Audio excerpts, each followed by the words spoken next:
big cats. The largest felines in the world. It's an elite group with only 4 members. Tigers, lions, jaguars, and leopards. The determining factor that allows entry into this quartet? A big cat's ability to roar. These impressive mammals are found in Africa, Asia, and the Americas. Apart from their roar, big cats all have magnificent coats, each with their own distinct colors and patterns. Their attractive exteriors are one of many reasons these exotic felines are admired. Natural power, cunning stealth, and remarkable presence all add to the global appeal of big cats.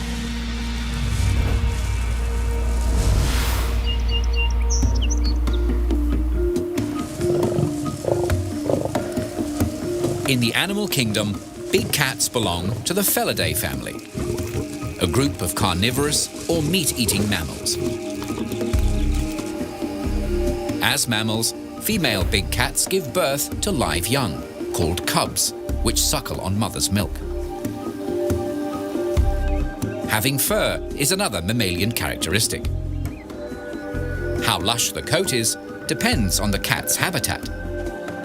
Species from cooler climates tend to have thicker fur.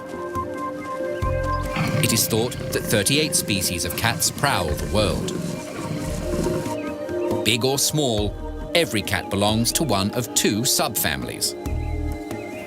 Big cats belong to the Pantherinae subfamily, while the remainder of cat species belong to the Felinae subfamily. It might be surprising that large cats, such as cheetahs and cougars, aren't classed as big cats. But this is not determined by size. As mentioned earlier, it all depends on whether the cat can roar or not. Some other examples from the Felinae subfamily are servals and bobcats.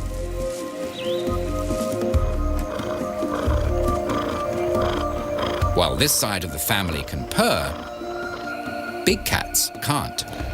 As we know, they roar. A vocalization made possible by 2 special anatomical features.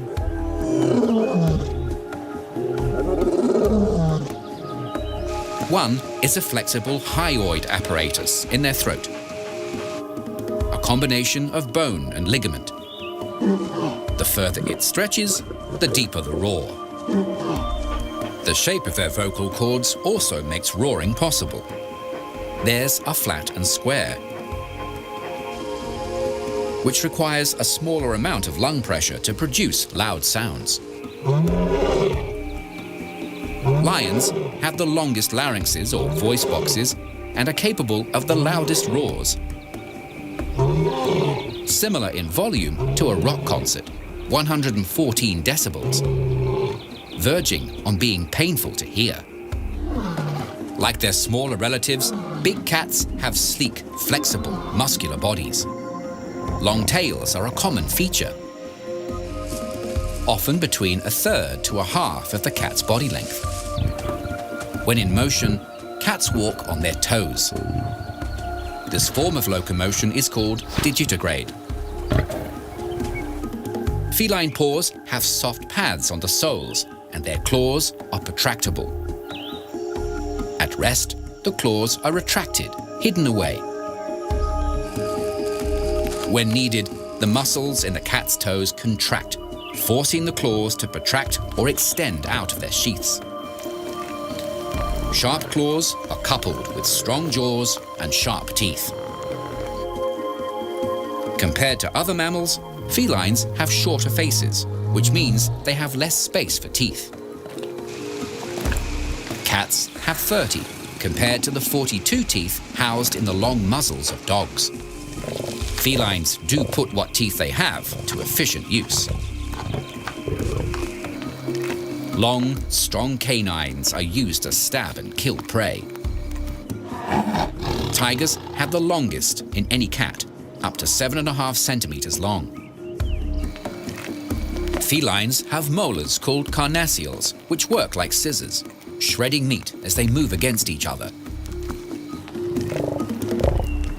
Cats are also known for their rough tongues, which are covered with backward-facing spines that rasp or scrape off feathers, fur, and meat. In addition, their tongues make effective grooming tools. With their list of lethal features combined with strength and intelligence, it's no surprise that big cats are some of the most successful terrestrial predators on the planet.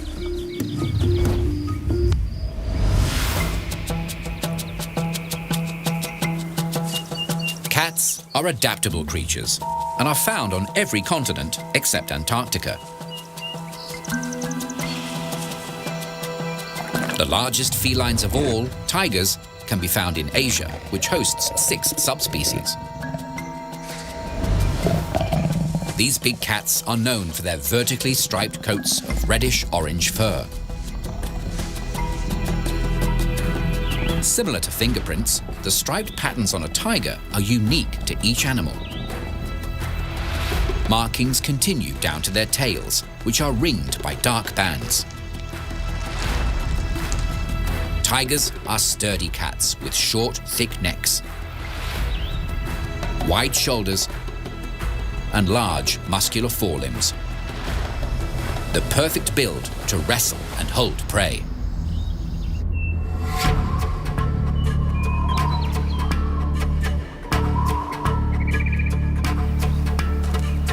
Siberian or Amur tigers are the heavyweights of the tiger world. Males can weigh about 320 kilos. Females are close to half their size. In the wild, these endangered cats persist in Russia's Far East, plus small areas near the border of China, with some possibly inhabiting regions in North Korea.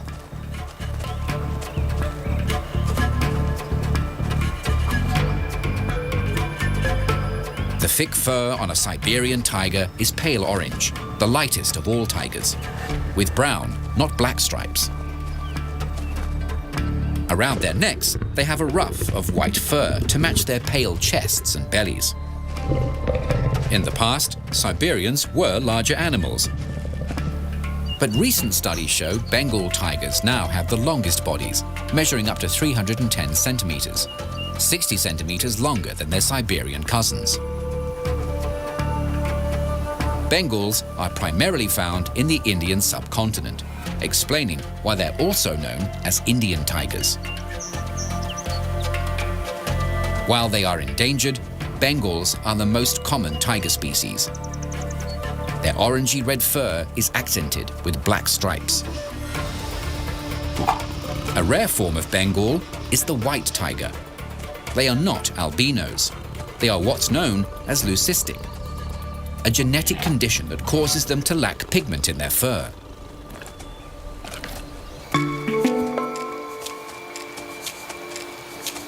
The smallest in the group is the Sumatran tiger, a critically endangered species from its namesake Indonesian island.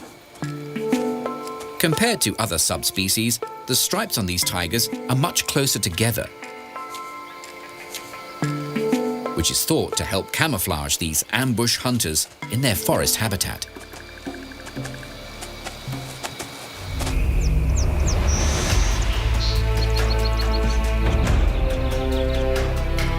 The next big cats, lions, are often called the kings of the jungle, despite the fact they usually reside in grasslands. Recent genetic research divides lions into 2 subspecies. One has populations roaming across Central, North, and West Africa, plus India, while the second group inhabits Southern and Eastern Africa. As with other big cats, females, or lionesses, are smaller in stature. Compared to the rest of the big cats, lions have a plain appearance, a uniform, tawny coat. Mature males make up for this with their manes. long, shaggy ruffs around their neck and shoulders.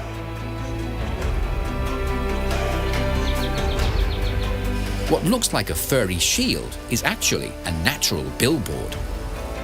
Like a peacock attracts attention with its showy train, the size and color of a lion's mane advertises his fitness to others. Lions that live in open environments tend to have fuller manes. Another unique feature is the dark tassel on the end of their tail. Lions are the only cats to display these special tufts. On lions found in India, these tufts are longer. This population shows some other slight differences to their cousins in Africa. They have a skin fold on their belly, and males have shorter manes.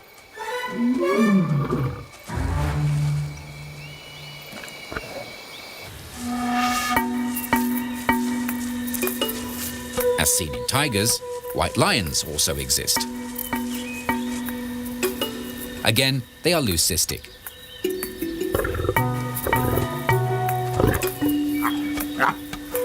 This rare color mutation seen in lion populations in South Africa.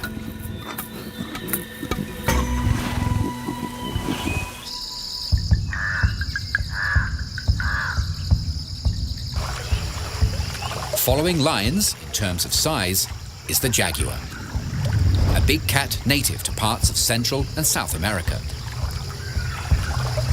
With a body length of 180 centimeters, they are the largest wildcats found in the Americas. Jaguars are stocky, muscled felines with round heads and small eyes and ears. The markings on their golden coats are called rosettes. A jaguar's rosettes have spots in the middle. In contrast, the rosettes on a leopard's fur don't. While these two big cats look similar, there are obvious differences. Geographically, they live worlds apart, with leopards found in Africa and Asia.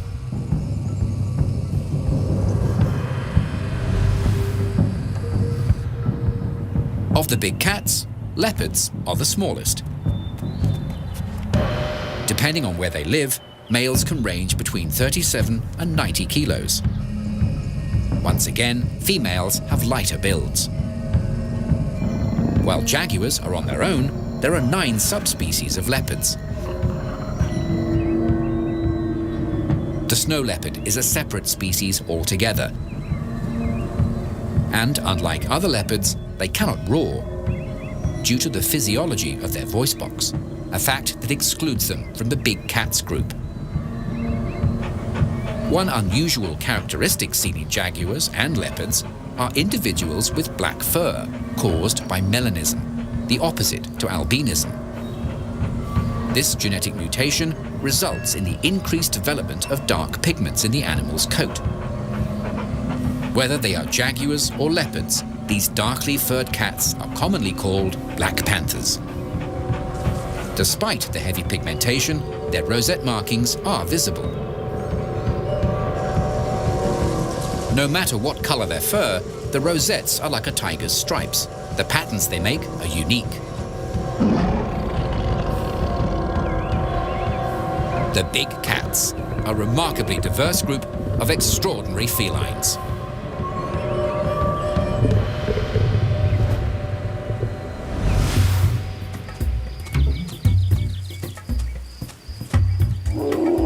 As apex predators, the big cats have an impressive arsenal of adaptations and skills that keep them at the top of the food chain. Felines are known for their stealthy moves.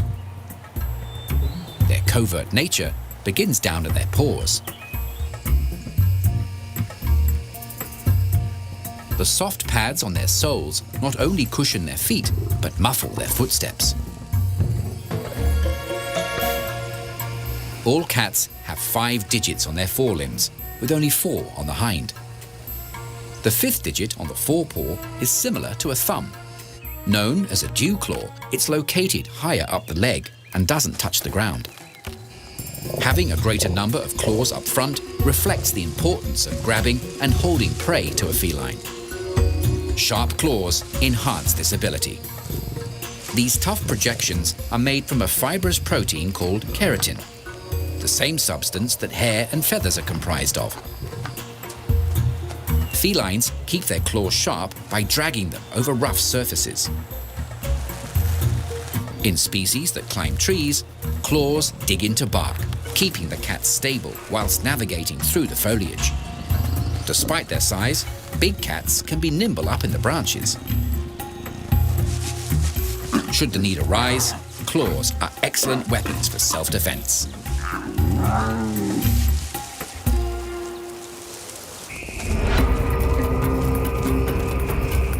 When running, a big cat's claws give the animal traction. Jaguars are the fastest in the group. Over short distances, they can sprint along at 100 kilometers per hour. Lions are not as swift. 80 kilometers per hour is their top speed. Leopards and tigers are slower again, running at about 60 kilometers per hour, half what the fastest land animal, the cheetah, can manage. When running, the lengthy tail of a big cat helps to keep them balanced. Tails make good communication tools as well. Lions use them to signal each other when hunting in a pack. They can also be a visual aid for cubs, giving these little big cats something to follow as they tag along behind their mother. Some cheeky cubs like to use their mother's tail as a swat toy.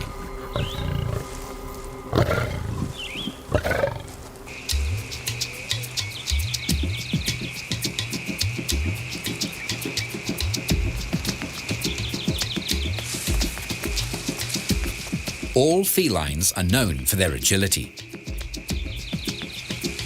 Having back legs longer than their front legs allows them to push off and take great leaps forward. Jaguars are famous for their pouncing ability. Translated, their name means he who kills with one leap. Their bounds can measure 5.5 meters. In addition, these Latin American cats are strong swimmers. They often combine these two skills and leap into the water after prey. Fish are often on their menu. Jaguars are known to use their tail tips as lures to bring in a catch. They aren't the only big cat that likes the water. Tigers are often seen in waterholes. The fur on a big cat serves a few purposes, such as providing warmth and protection. Their coats are double-layered. The short, fine underfur traps in body heat, insulating the animal, while long, coarser guard hairs protect their skin. Fur also provides natural camouflage, a must for any successful predator. A lion's yellowy-brown coat matches the sunburnt grasses of the savannah, allowing these mammals to remain hidden while stalking their prey. Out in the open, stripes or spots might appear to make a cat stand out. But put them in the habitat and the function of these patterns becomes clear. These markings not only match the dappled light in forests, they also break up the animal's outline, making them difficult to see when they're slinking through vegetation. This visual trick is called disruptive coloration.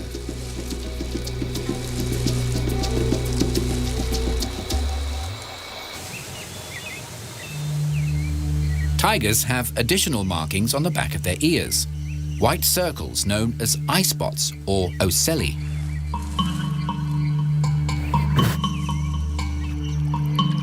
These false eyes are thought to be a form of mimicry to trick any would-be predator behind the tiger into thinking they're being watched. Eye spots are seen on other animals and are thought to work in the same way. In contrast, lions have dark markings on the backside of their ears.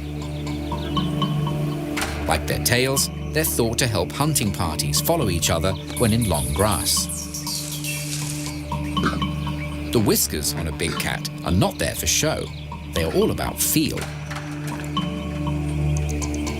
Also known as vibrissae, these sensitive facial hairs pick up vibrations, helping the feline detect any movement in their surroundings.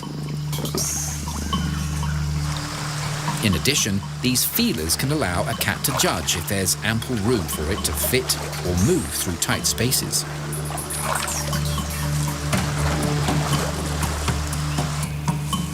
On lions, the base of each whisker has a dark spot. The patterns they make are unique. A helpful characteristic for researchers wanting to identify particular individuals. Sense-wise, big cats have good hearing. Their ears can rotate to face the direction a sound is coming from. Lions are able to hear prey that are over a kilometre away and can listen out for other members of their family, known as a pride.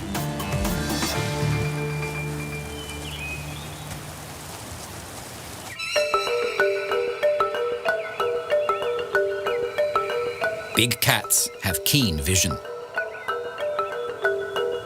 During the day, it is good. Better in low light. Their retinas are packed with large amounts of light-sensitive rod cells.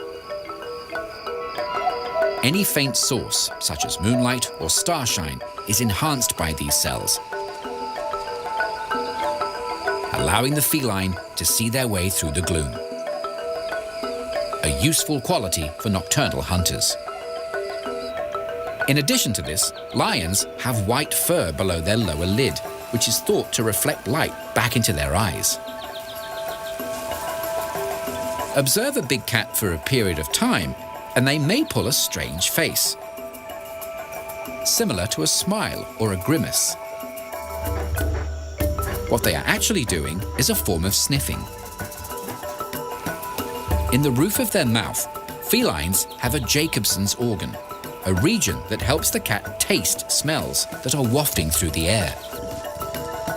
When they scrunch their face up like this, it's called a Flayman's response.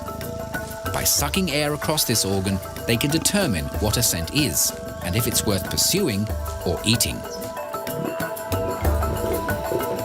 Big cats are naturally spectacular animals with impressive skill sets and massive appeal.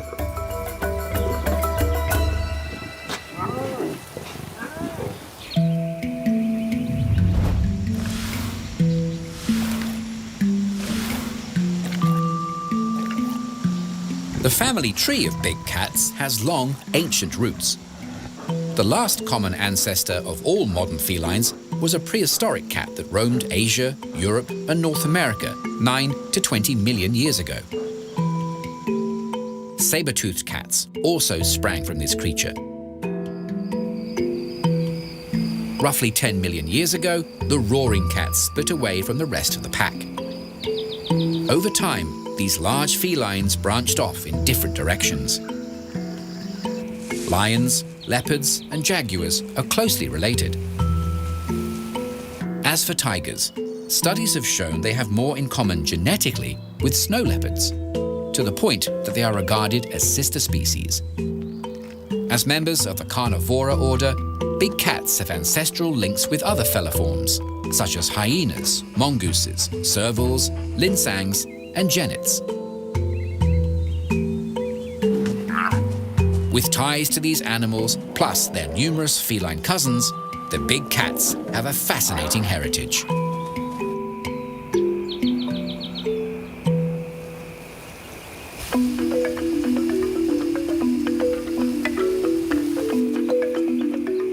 To the casual observer, big cats might seem to be lethargic animals, lounging around and dozing. This sluggish behavior is all about energy conservation. By keeping activity levels to a minimum during the heat of the day, these creatures don't waste precious reserves. Big cats are also nocturnal animals, meaning they're active at night. A great deal of their prey rest at this time, a fact big cats take advantage of.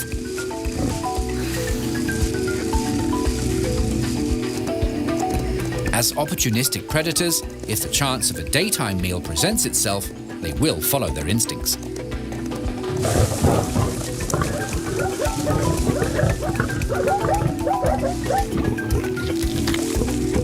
After gorging themselves, these quick digesters return to resting. Lions are known to spend about 20 hours a day napping.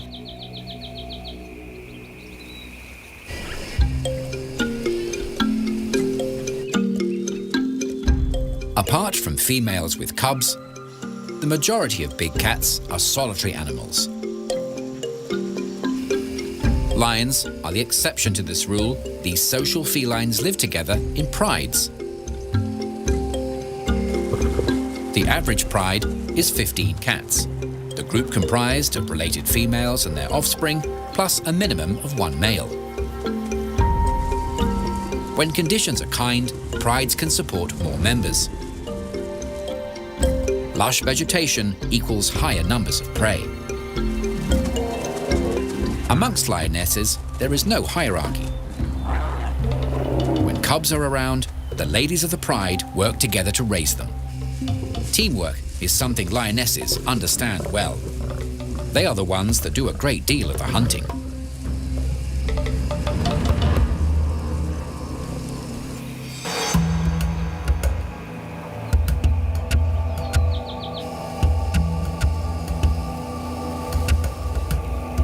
Lions have highly developed frontal cortexes, the part of the brain responsible for problem solving and decision making. In lionesses, this section of the brain is more prominent, perhaps explaining their advanced hunting strategies compared to the males in a pride.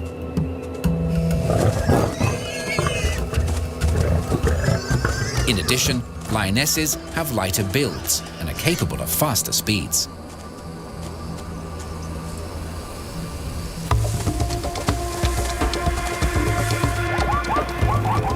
Cooperation has its rewards. Hunting as a group, lions can go after much larger prey compared to what their solitary cousins can capture.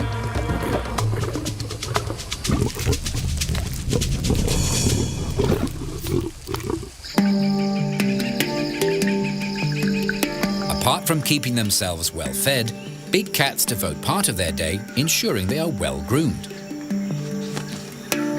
This behavior keeps them parasite-free and cleans blood from their coats. Good hygiene is vital for their health and longevity. Their raspy tongues work well, raking away dirt and loose fur. Lions also take part in mutual grooming, a practice which strengthens bonds between cats. Like other animals, big cats will pant to get rid of excess heat. Tigers take this to the extreme, sitting or swimming in water to cool down. Jaguars also have an affinity for the water. Tree branches not only offer shade for big cats, but refreshing breezes. When they're not resting, cubs play. Scampering about and wrestling is an amusing way for these youngsters to pass the time. But this exuberant behavior has other advantages. Gross motor skills like walking and climbing improve through play, as does their coordination. While they scuffle with each other, their growing muscles get a workout. Each day, these small, big cats get stronger. Through this constant, light-hearted contact, lion cubs form strong social bonds with their fellow pride members. This playful nature stays with lionesses as they mature.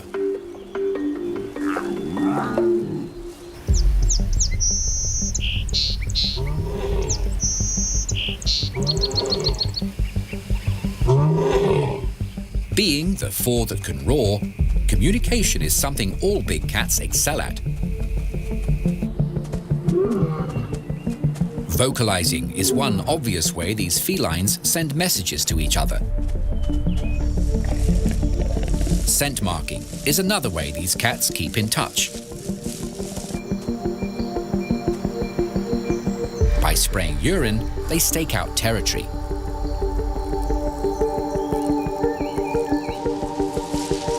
These smelly signals are also spread through touch. Big cats can often be seen rubbing against trees. When they do this to each other, it's called bunting. Cats have scent glands on their faces. Amongst lions, this behavior is a form of greeting, a friendly gesture they will perform throughout their lives.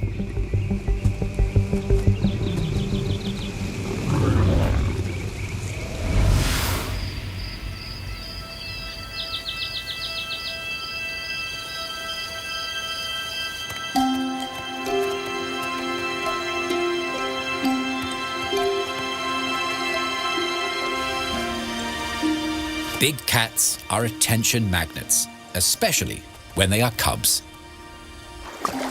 Watching their delightful antics, it's easy to forget that these charmers will eventually become lethal apex predators. Jaguar cubs, like this zooborn, arrive after a gestation period of about 100 days. They are usually born in litters of 2. Jaguar cubs are weaned off milk by the time they're 3 months old. Soon after this stage, they join their mother on hunting trips. Young jaguars usually take 2 years to become independent cats. In their natural environment, these majestic creatures can survive for 12 to 15 years. Tigers come into the world surrounded by siblings. After a 3.5-month pregnancy, tigresses can have up to 7 in a litter. The average cub weighs about 1 kilo. These baby felines can't see properly until they're about 2 weeks old. For their first 2 months, tiger cubs rely on their mother's milk for nourishment. When baby tigers reach the 6-week mark, life starts to get more interesting. Cubs begin to include meat in their diet, and they are allowed to venture out from the safety of their den to explore the wider world. These zoo-born cubs are spoiled with playmates and toys, the perfect combination to challenge growing bodies and minds. By the time a tiger cub is 4 months old, it's the size of a medium dog. 2 months later, and the stripy youngsters are fully weaned off milk. Not long after this, mother tigers allow their cubs to accompany her when foraging. Hunting is one of many life skills they need to master to ensure they are successful, healthy adults. At 18 months, juvenile tigers become independent, leaving their mother to establish territories of their own. Young females can raise their first litter by their 3rd or 4th birthday. Males take a couple of years more to mature. In their natural environment, tigers can enjoy a lifespan of about 10 years.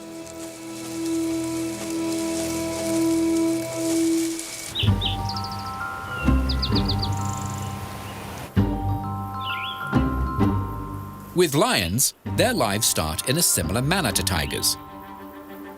Their gestation period is, however, slightly longer, about 4 months. Compared to their stripy cousins, lionesses have smaller litters, up to 4 cubs. Newborns weigh between 1 and 2 kilos. Mother's milk fuels their growth. Blind at first, the cub's eyes function at 11 days.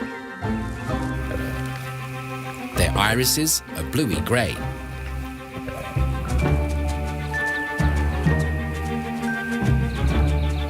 These furry babies gain the strength to walk at 2 weeks. By their first month, these mini lions have their milk teeth, and they can now run.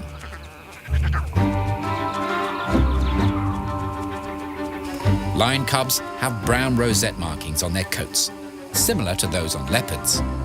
These are believed to offer the babies camouflage. As the cat matures, they will fade. On lionesses, these spots can persist underneath their bodies and on their limbs. Lionesses usually wait until her offspring are 6 to 8 weeks old before rejoining the pride. The teamwork seen amongst lionesses sometimes extends to raising cubs.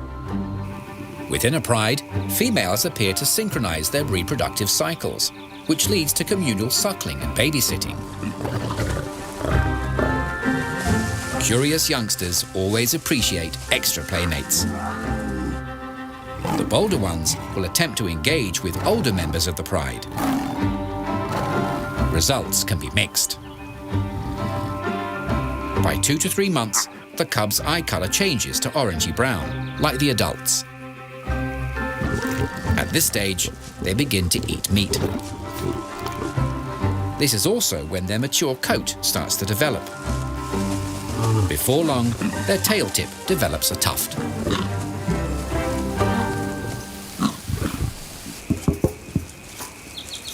These small carnivores are weaned off their mother's milk by the time they're 10 months old, when their permanent teeth have come through.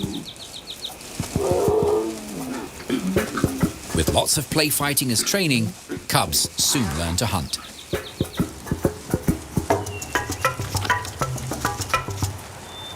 Juvenile lions taking their first prey sometime between their first and second birthdays. This is when the boys start to stand out with their manes beginning to develop.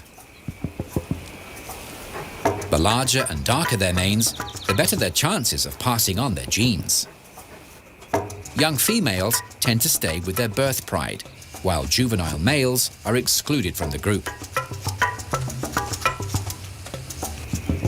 They often pair up and wander nomadically until they become part of a new pride. By the age of 3 or 4, lionesses are able to start reproducing. Lions take another year before they can successfully mate. There is no particular breeding season for lions, females coming into heat monthly.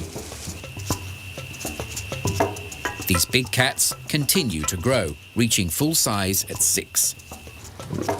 Adult lions can weigh up to 190 kilos, females slightly less. Lionesses can raise litters until they're about 11. In the wild, lions can roam their pride lands for 15 to 18 years.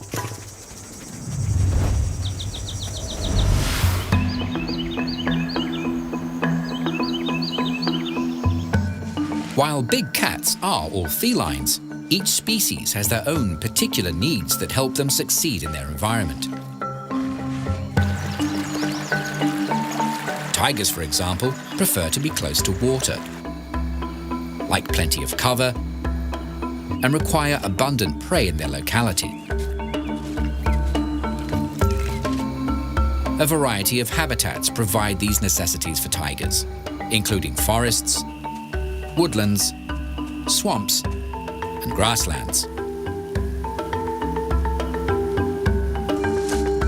Dense vegetation particularly suits them, allowing their stripes to do their work, hiding their bodies in plain sight. Leopards are adaptable cats, but rainforests and savanna are favored over other environments. Wherever they live, trees are important to these cats. Up in the branches is where these spotted felines spend the majority of their day, keeping cool and resting. Trees also provide leopards with good vantage points. When something sparks their interest, they can move down to ground level to take a closer look. While they are large animals, zebras are not beyond a hungry leopard. Antelope are a common food source for these big cats. Bigger species are consumed where they fall. Smaller antelope are often dragged up into trees to ensure the leopard can dine in peace or not have it stolen. Adult leopards are solitary animals, and territory is everything to them. Scent marking and clawed tree trunks are obvious signposts to other leopards, warning them that they are trespassing. Their Latin American cousins, jaguars, show a preference for wooded regions and swampland.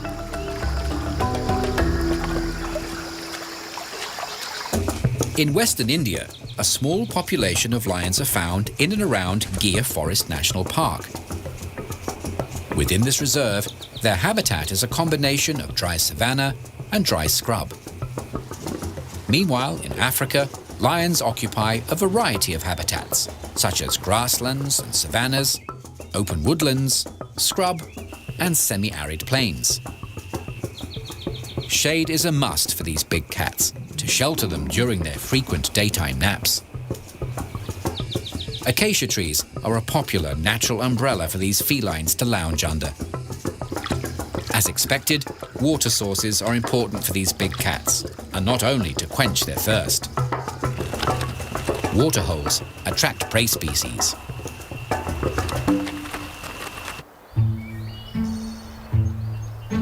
Amongst terrestrial carnivores, cats are the strictest. These animals are what's known as hypercarnivores, with meat making up more than 70% of their diet. Lions are not fussy carnivores. Anything that shares their habitat could end up as a meal. Large prey often feature on their menus. Wildebeest, zebra, and buffalo are favorites. Giraffe occasionally get targeted by hungry cats as well. Lions are also known to bully other animals away from their kills, and they are not above scavenging.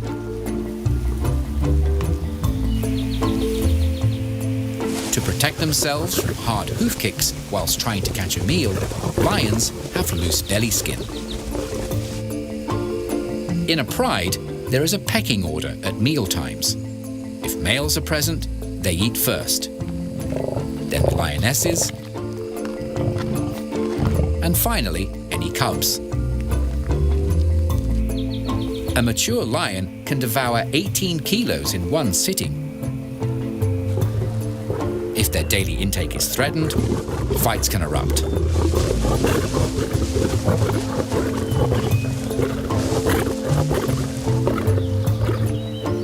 A hyena lurks nearby, ever hopeful for any scraps. Every ecosystem has apex predators, animals that sit at the top of the food chain. Big cats take on this role, influencing their environment from the top down. By keeping prey populations in check, they ensure the stability and health of the entire community. For example, by thinning out herds, lions inadvertently make sure herbivore food supplies aren't overgrazed. Sick and weak animals make easy prey. Their removal from a population makes the remaining gene pool disease-free and stronger. Lions earn their title as king of the beasts, ruling over their pride lands for the benefit of the whole wild community.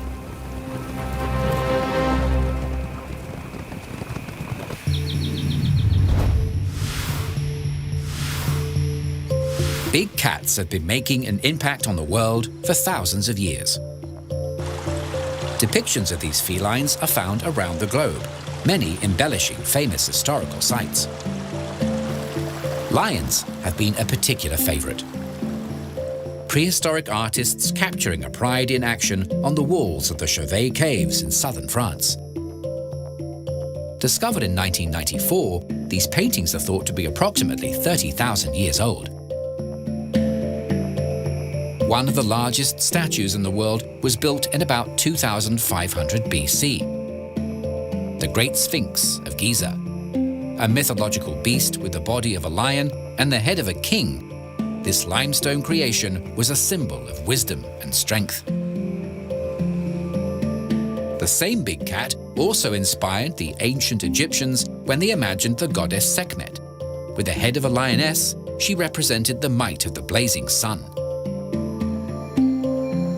In 732 AD, Mayans built the Jaguar Temple. a stepped pyramid that stands 37 meters high. Jaguar masks fashioned from stone blocks adorn the front of this ancient tomb. Lions are a popular motif in Chinese art. Statues of guardian lions protected the entrances of imperial palaces. These stone giants continue to stand watch over the Forbidden City. As king of the beasts, the lion has long been associated with royalty. These regal-looking felines thought to represent nobility, courage, and strength. Their images are common on heraldry. Since medieval times, lions have been used as a symbol for England. Other nations hold big cats in high esteem. A lion and a tiger proudly share duties on Singapore's coat of arms. In Somalia, leopards are charged with a similar task. A golden lion strikes a stately pose on Sri Lanka's flag. The city of Venice is patrolled by numerous sculptures of lions. These cats, a traditional symbol of the city. Lions also feature in Chinese cultural celebrations. Dancers wear vibrant costumes and mimic the movement of these felines when performing the lion dance. These spectacular shows are thought to bring good luck and fortune. A festive celebration of these fascinating cats.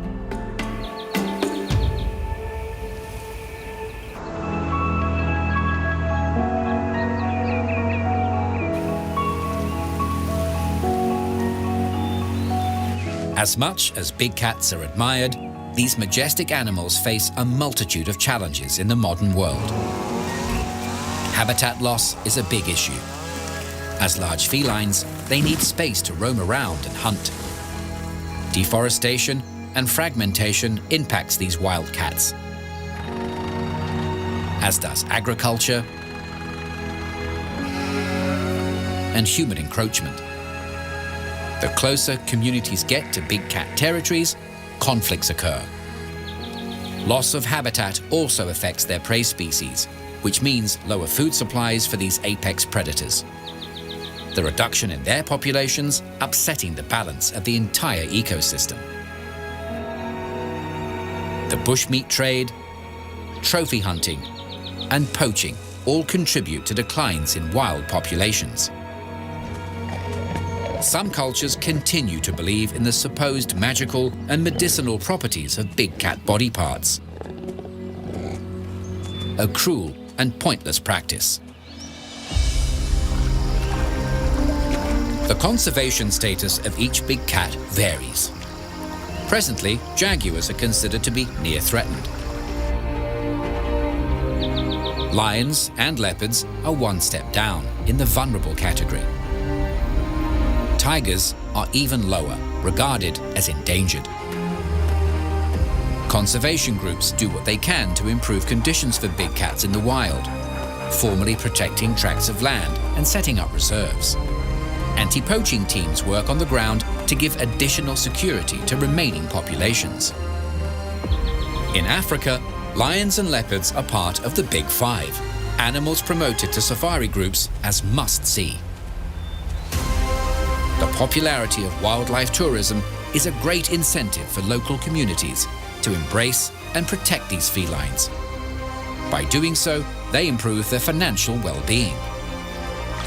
Global captive breeding programs in sanctuaries and zoos ensure healthy insurance populations exist. These animals also act as ambassadors for their wild counterparts, raising awareness and funds to boost conservation efforts. Hopefully, a better educated public translates to continued efforts to preserve these magnificent felines, giving them and the ecosystems that rely on these big cats brighter futures.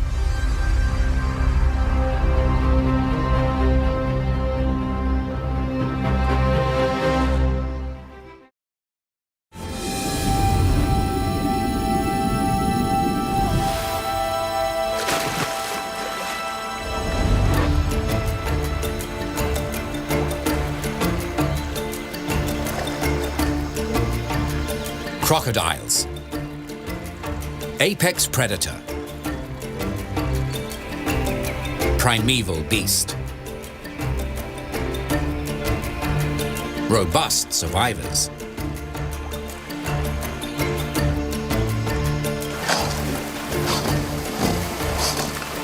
They might induce fear, but these commanding reptiles also deserve respect and admiration.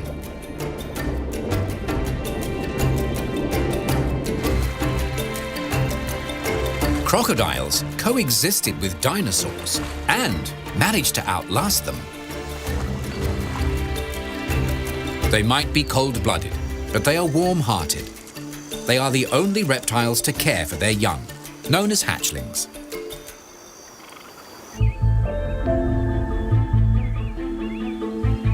Over 20 species of crocodilians can be found lurking in 91 countries, mostly in tropical regions.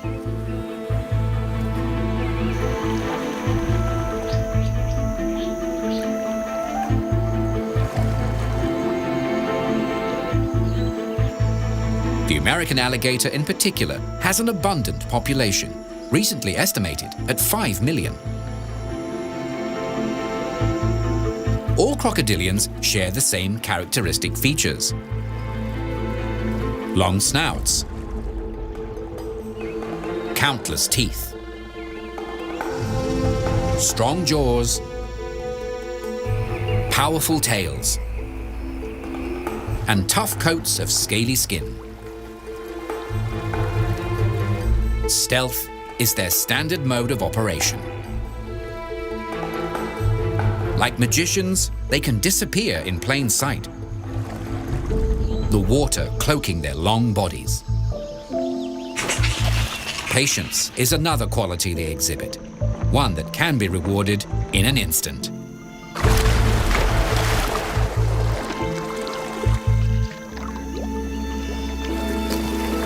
Crocodilians are not fussy eaters.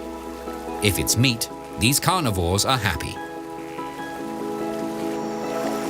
On this protein-rich diet, they can grow to impressive sizes.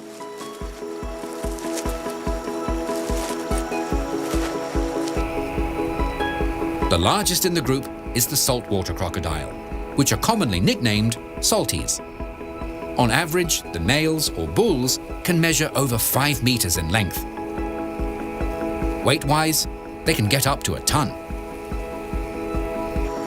Female salties or cows only get to half that size. De Cuvier's dwarf caiman lies at the other extreme of the crocodilian spectrum. These petite reptiles weigh between 6 and 7 kilos.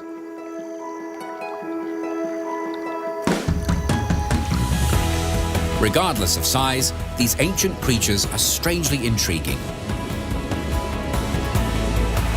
There is much more to them than what's on the surface.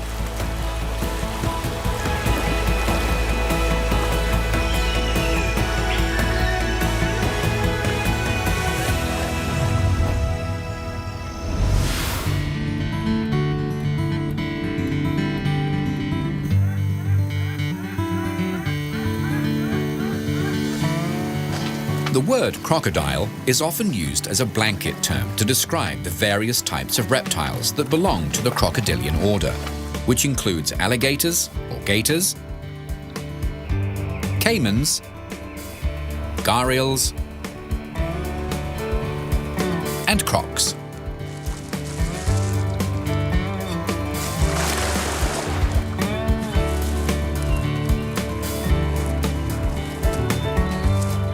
While they are vastly outnumbered by lizard and snake species, crocodilians make up for it by having the 3 largest reptiles in the world within their ranks. Like their reptilian cousins, crocodiles are cold-blooded vertebrates that come into the world via an egg and have skin protected by scales.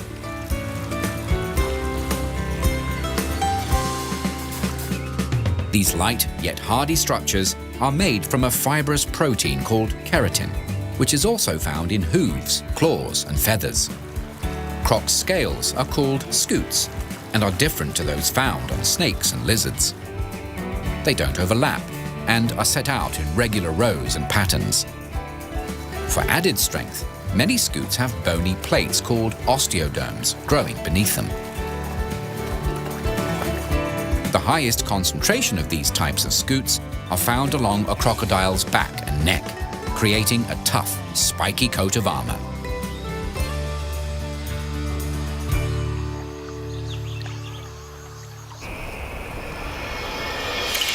Size might vary, but overall, crocodilians have the same basic appearance. Long, solid bodies, laterally compressed tails, and drawn-out snouts.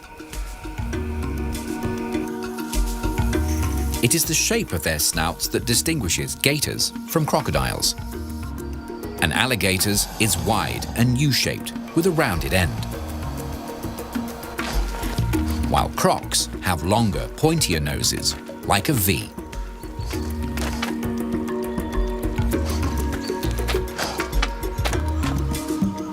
Another way to tell them apart is to check for any signs of teeth when their mouths are shut. Gators have an overbite, allowing their top teeth to show. In comparison, crocs' teeth interweave, giving them a raggedy jawline. Their grins further enhanced by the fourth tooth on their lower jaw that juts out. Each tooth can be replaced up to 50 times throughout their lifetime. That's 3,000 teeth at a minimum.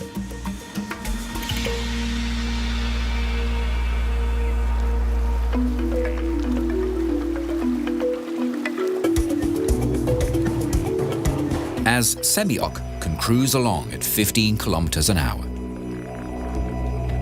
When the mood strikes them, they can double that speed for short bursts.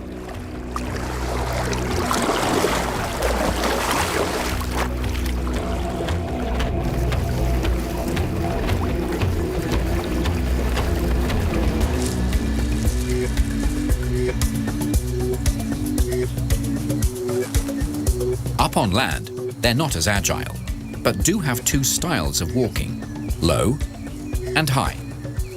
A high walking croc lifts the trunk of their body off the ground. It's a slow gait.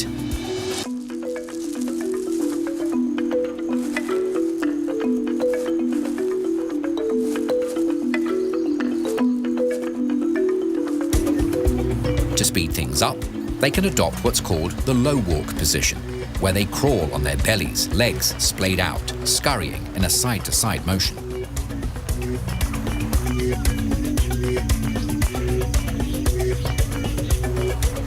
The fastest land speed record held by these reptiles to date was set by an Australian freshwater croc, running at 17 kilometers per hour.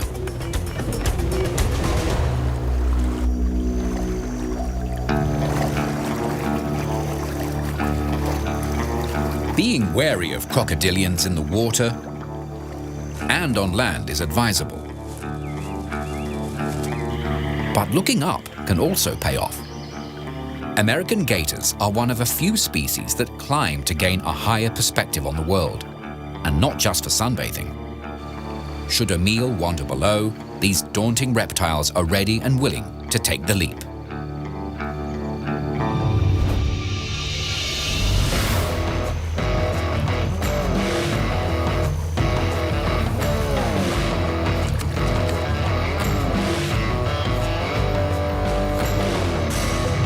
The only two continents where crocodilians are not found are Antarctica and Europe. These reptiles prefer warmer climes, and tropical habitats suit their ectothermic needs. Alligators are, however, more cold tolerant than the rest of their kind, found in higher latitudes where they enjoy milder subtropical conditions.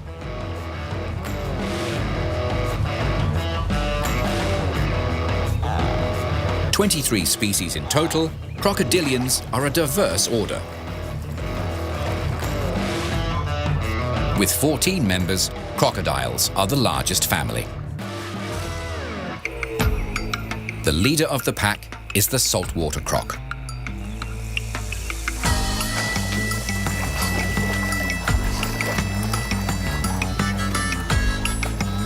Apart from being the biggest, they have the widest distribution in the entire order.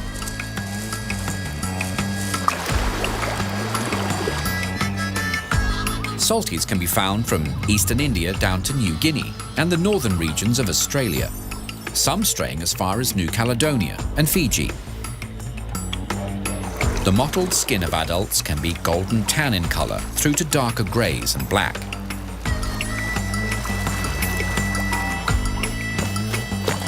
Australia also hosts a species of freshwater crocodile. Freshies, as they're known locally, are much smaller, bulls growing to 1/10 the size of a male salty. In addition, freshwaters have longer, thinner snouts.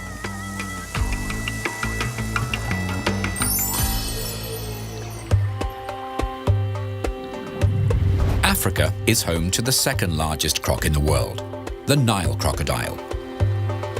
The average bull weighs 227 kilograms. As with all crocodilians, female Niles are smaller.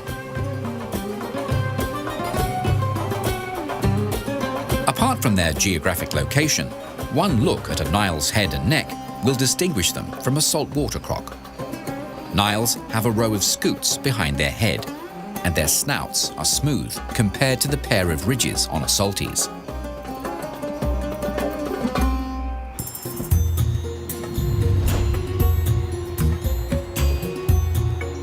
The waters of India, Pakistan and Sri Lanka are home to the mugger or marsh crocodile. These medium-large crocs have a broad snout, giving them more of an alligator-type look. Their name comes from the Hindi language, magar, meaning water monster.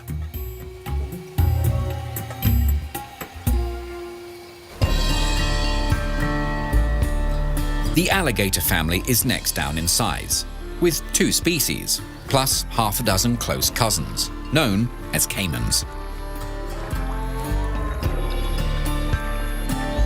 Compared to gators, caimans have longer, thinner teeth, smaller bodies, and better agility.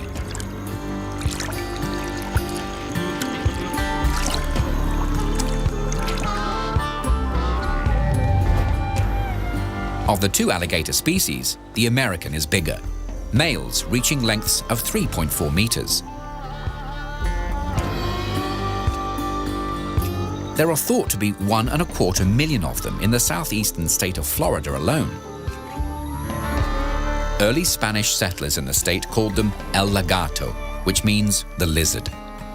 Over time, the term became anglicized, leaving them to be known around the world as alligators.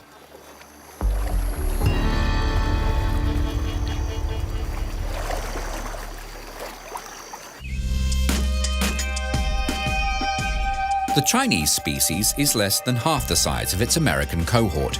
Their stubby snouts are slightly upturned at the end. Found in eastern China, these stout reptiles are known locally as yaolong, dragons.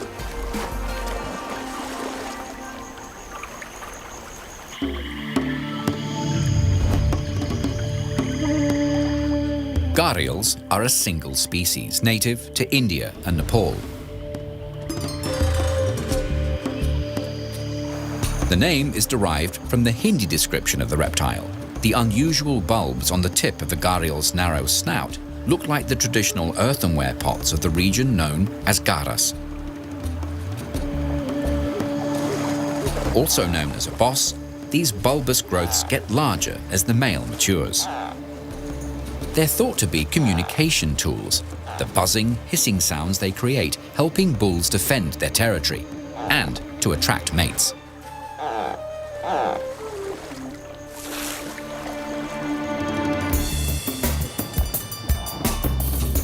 Large or small, whatever the species, one thing is certain: crocodilians are the great survivors.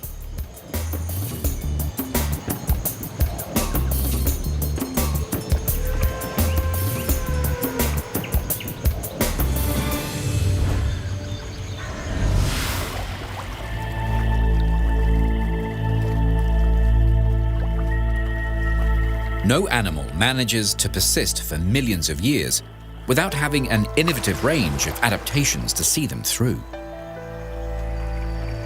For crocodiles, this is probably their best. It's a brilliant anatomical layout that gives these ambush predators the cunning edge they need.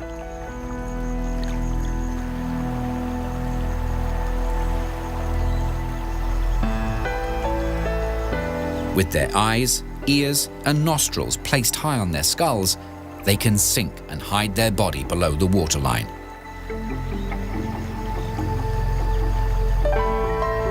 While continuing to see, hear, breathe, and smell anything interesting coming their way.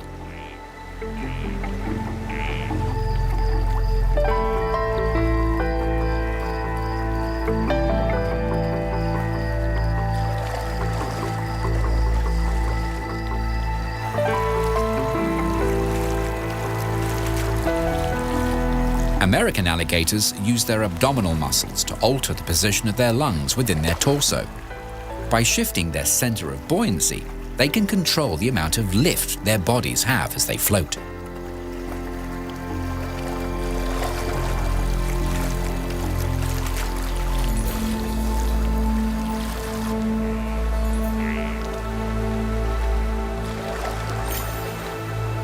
When they do submerge, crocs have a few ways to keep water out. Muscular flaps on their ears and nostrils seal them shut.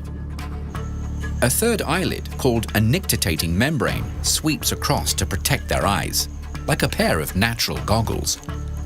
And, when swimming with their mouths open, a special palatal valve attached to the back of the tongue stops water flowing into their lungs or stomach. Thanks to this valve, these reptiles can catch prey in or under the water.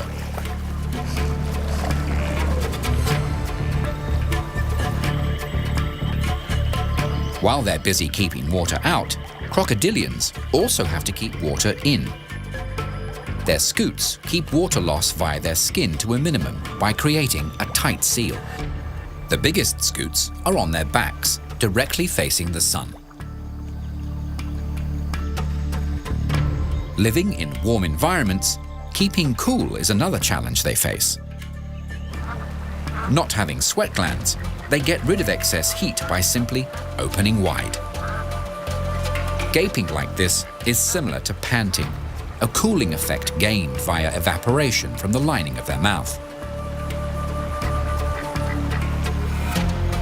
Taking a closer look at the skin on their head and necks will reveal small bumps or domes. These are tiny sensory organs unique to crocodilians. They have fingertip sensitivity, acting like miniature motion detectors. Anything causing a ripple in the water will be picked up instantly. These domes are also sensitive to temperature and can even detect changes in salinity levels.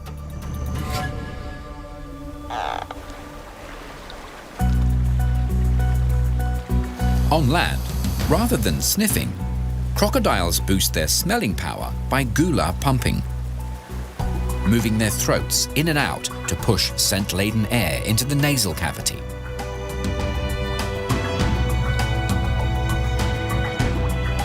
The ears of a crocodile are subtle features, narrow slits located directly behind their eyes. Able to function in air and water, their hearing has a wide range and is on par, sensitivity-wise, with many mammals and birds.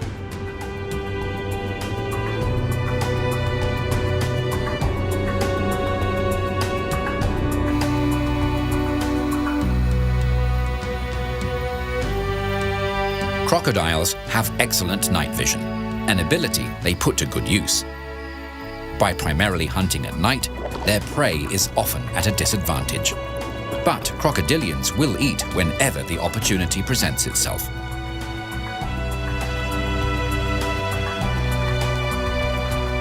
During daylight hours, that's when their natural camouflage becomes vital. Dappled patterns and subdued colors allowing them to blend in perfectly with their surroundings.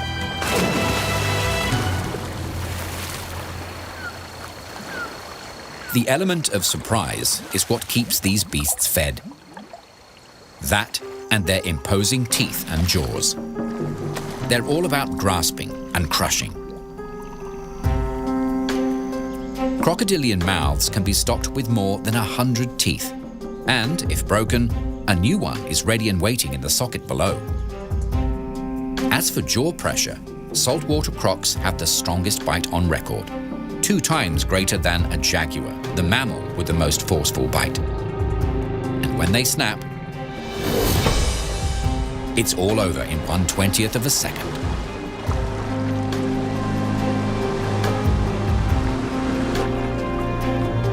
Crocodilians are not only tough on the outside. If they do get injured, their immune systems are extremely robust, able to ward off infections even in the murkiest waters.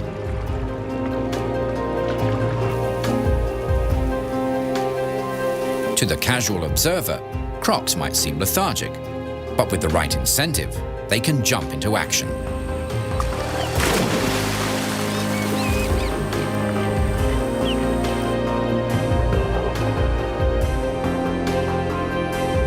On dry ground or in the water, they can press their tails and hind feet down and launch themselves. Fast, frightening, and impressive.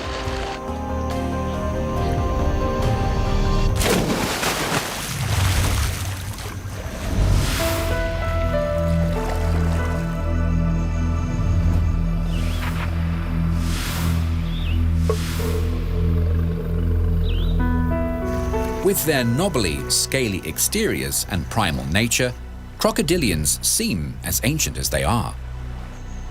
They date back 230 million years. Crocodilians are one of the 2 surviving kinds of archosaurs, the ancestors of dinosaurs.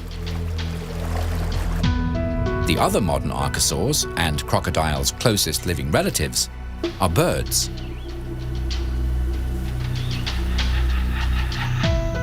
The earliest crocodiles are thought to have evolved from phytosaurs, similar looking to modern crocs, but with nostrils positioned high on their skulls instead of down on the snout tip.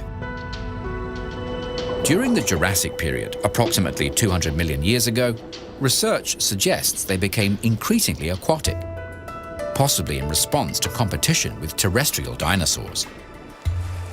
100 million years forward in time, and enormous crocodilians began to appear. One, nicknamed Supercroc, measured 12 meters in length, making them twice the size of the largest salty. Today, it seems strange to think a creature covered in feathers that can fly are cousins to crocodiles. But on closer inspection, the similarities are obvious. For instance, they both have scales. Females are oviparous. They reproduce by laying eggs.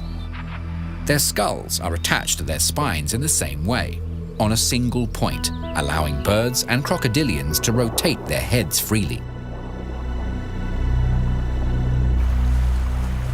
Nothing moves fast with crocodiles, including the rate of change in their genome or genetic makeup.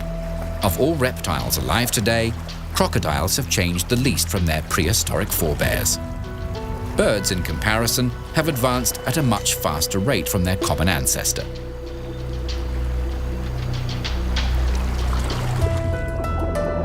In the world of reptiles, turtles and tortoises are their closest kin.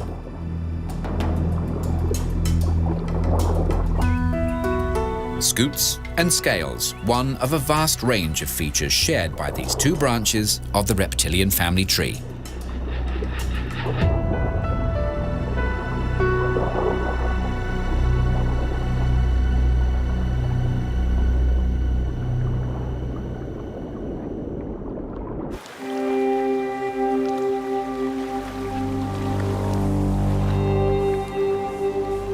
Slow and steady.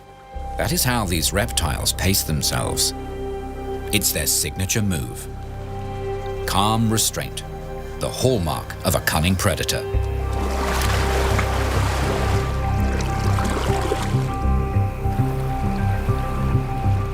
The Nile crocodiles of Africa are prime examples. They are ambush predators that are patient enough to wait for hours or days for the right moment to strike for prey.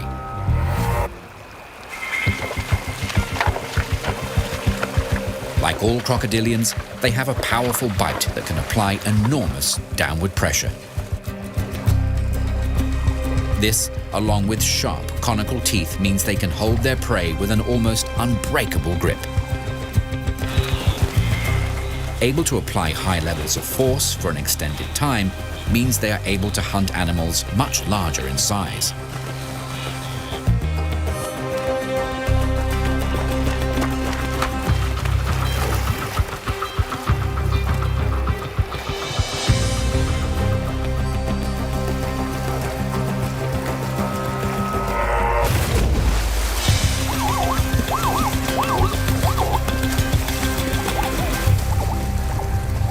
The hunt is not always successful, but when it is, a meal of this size can provide for a croc for weeks.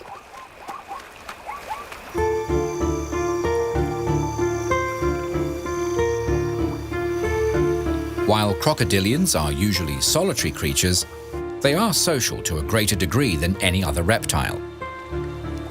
Hunting, breeding, and hatchling care are three important activities that bring them together. Groups of alligators are known as congregations. In the water, a gathering of crocodiles is called a float. On land, a group is referred to as a basque. Sunning themselves is not a lifestyle choice, it's a necessity. As cold-blooded animals or ectotherms, they rely on external sources to raise their body temperature, which in turn raises their activity level.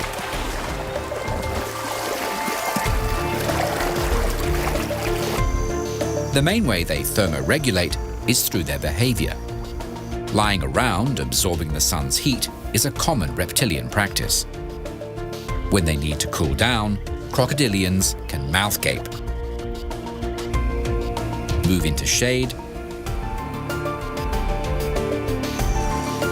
or slide into the water.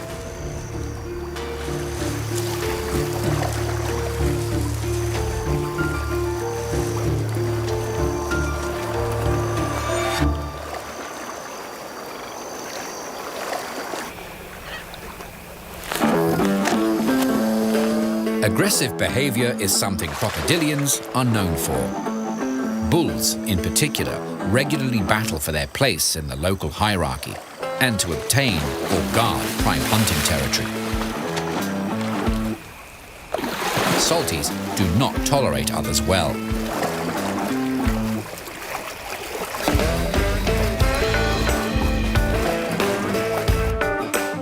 They will share areas with females, but any male rivals will be chased off.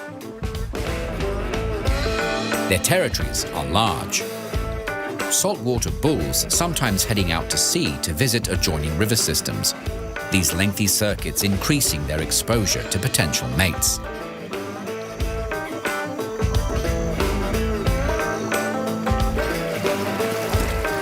With alligators, the largest of both genders will defend their borders. Smaller gators often form large congregations. If they're in the same size range, things are relatively peaceful. Safety in numbers might also be a factor, because at this early stage, young alligators are vulnerable. Aggression levels escalate during the breeding season, as crocodilians are polygynous, which means males have multiple partners, making competition fierce amongst bulls.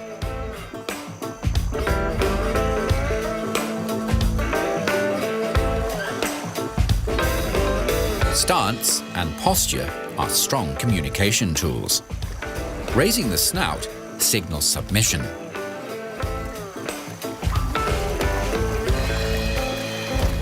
While at the other end, tail arching is a threat display.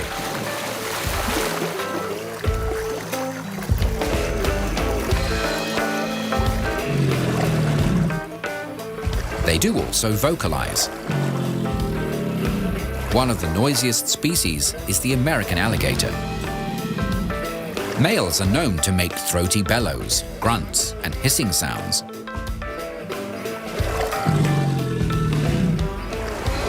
The vibrations are thought to scare off intruding males and attract potential mates.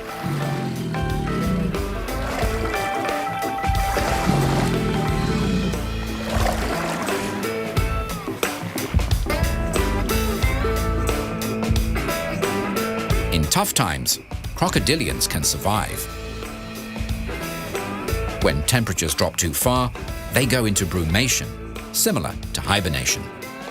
Or if conditions become excessively hot and dry, they can dig a burrow in a moist bank and estivate.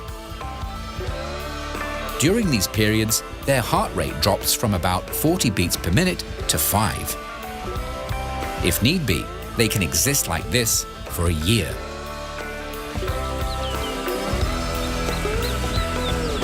When conditions are good, crocodilians can be active during the day, but they are primarily nocturnal. Their eyes hint at this late-night behavior. The vertical, slit-shaped pupils allow their eyes to use what little light is available to their advantage. The only sign of their starlit activity, the haunting sight of their red eyeshine reflecting back from the darkness.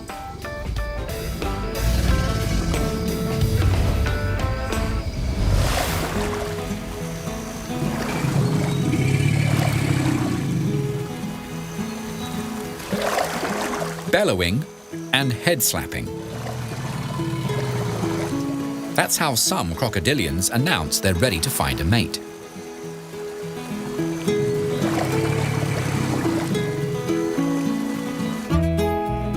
Roughly a month after breeding, females start creating a nest.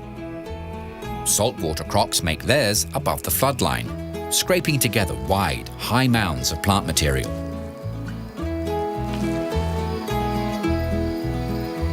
Then, they dig out a chamber and lay about 50 eggs. They're hard-shelled, the size of a large chicken egg, just heavier. The heat generated by the rotting vegetation and the sun incubates the contents of the nest.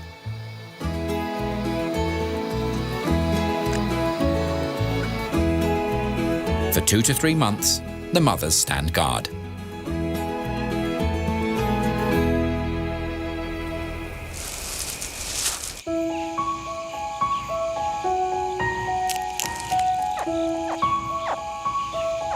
As with other reptiles, the temperature of the nest determines the gender of the hatchlings. Eggs, incubated at 32 to 33 degrees Celsius, hatch out as males. Nests that are cooler or warmer produce females.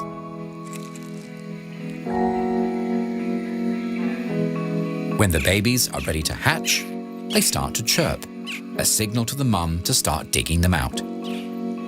Like baby birds, crocodilian hatchlings have an egg tooth on their snouts to help them break out of their shells.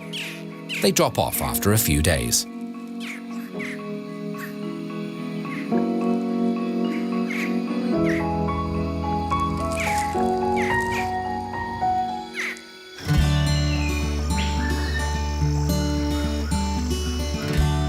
Crocodilians have a strong maternal instinct, keeping a watchful eye over the babies for a considerable period. American alligators guard their youngsters for a year. When they first emerge, baby gators are 15 to 20 centimeters long. Saltwater crocodile hatchlings are twice that size. Hatchlings tend to stick together and close to their mother. With her as security, the babies work on their swimming skills.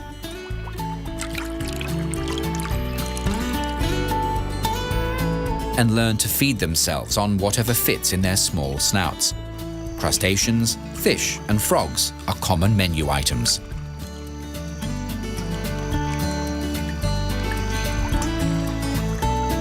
Crocodilians are slow growers. As adults, they might be apex predators, but for the first few years, these small reptiles are vulnerable. snakes, birds, and even wild pigs will eat them. Only 1% are thought to survive to adulthood. Female salties can start producing clutches of their own when they're about 2.3 meters long. It can take them between 10 and 12 years to get to that size.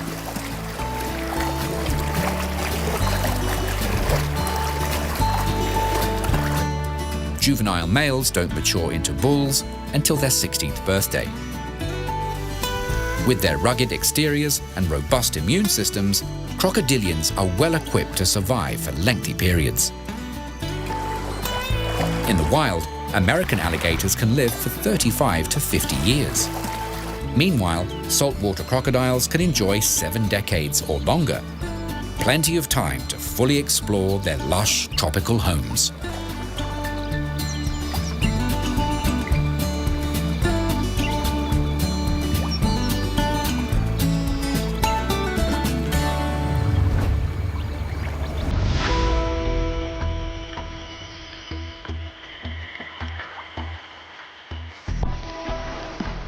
Crocodilians don't need much from their surroundings, but they do have 2 fundamental requirements: easy access to water and dry land, habitats that are essentially opposites.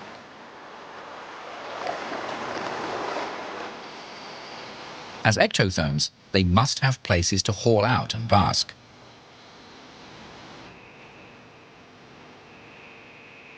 These reptiles also need drier areas to nest and somewhere to shelter from extreme conditions.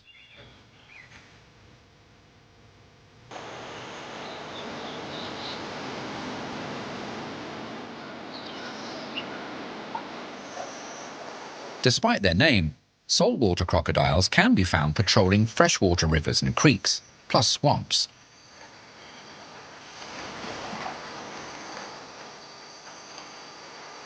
In addition, they can tolerate brackish or slightly salty waterways.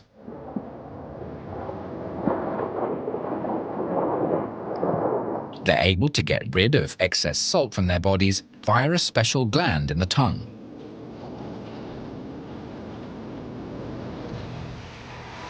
American alligators can deal with salt water for short periods, but they're chiefly found in freshwater systems, like swamps, lakes, and ponds, as well as streams and rivers.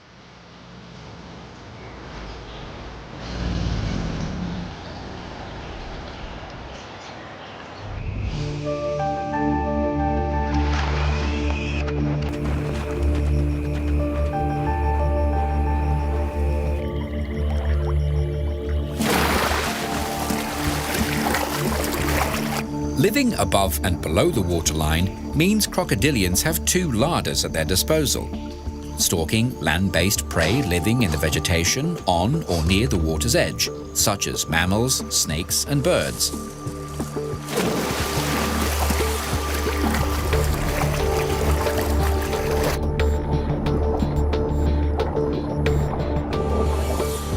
Plus, tasty aquatic life like fish, turtles, amphibians, and invertebrates. They are also known to dine on carrion.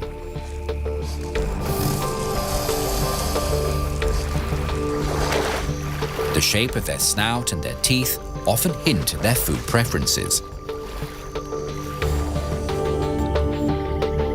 Sharp, needle-like teeth and long, narrow snouts usually denote fish eaters, like gharials and freshwater crocodiles.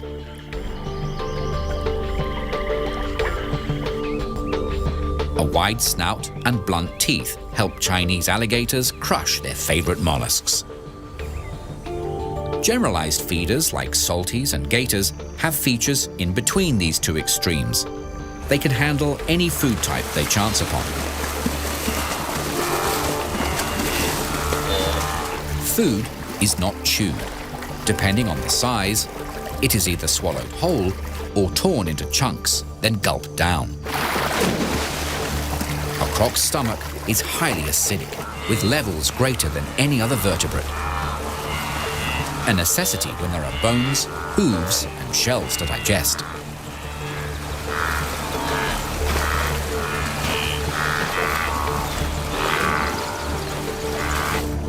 Like their bird cousins, crocs also have a gizzard, an organ that breaks down food.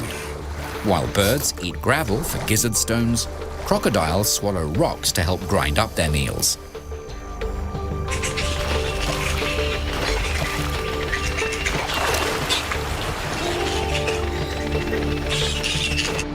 Since crocs don't need to waste energy heating their bodies, they don't need to eat that often. Their low metabolism means they can go for months between meals. But if something interesting wanders their way, they will indulge, hungry or not.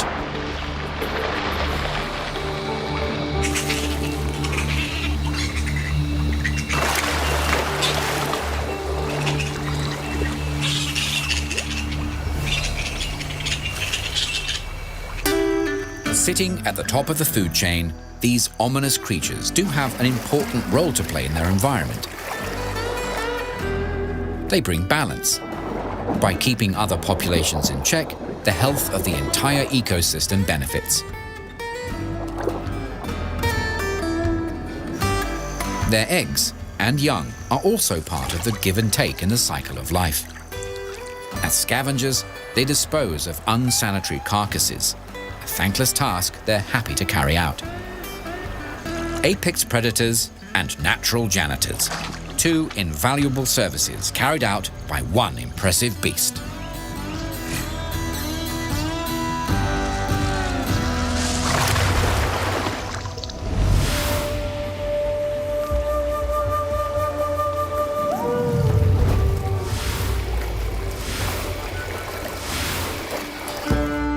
As prehistoric creatures, it's not surprising that images of crocodiles have been featured in cultural artworks through the ages. The ancient Egyptians feared yet revered these reptiles. Their god assigned to watch over the Nile was Sobek.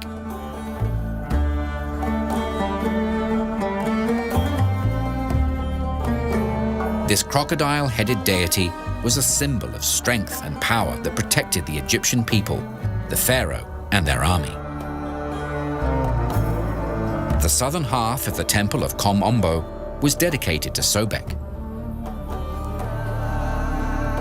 who was also worshipped as a god of fertility and for being a co-creator of the world.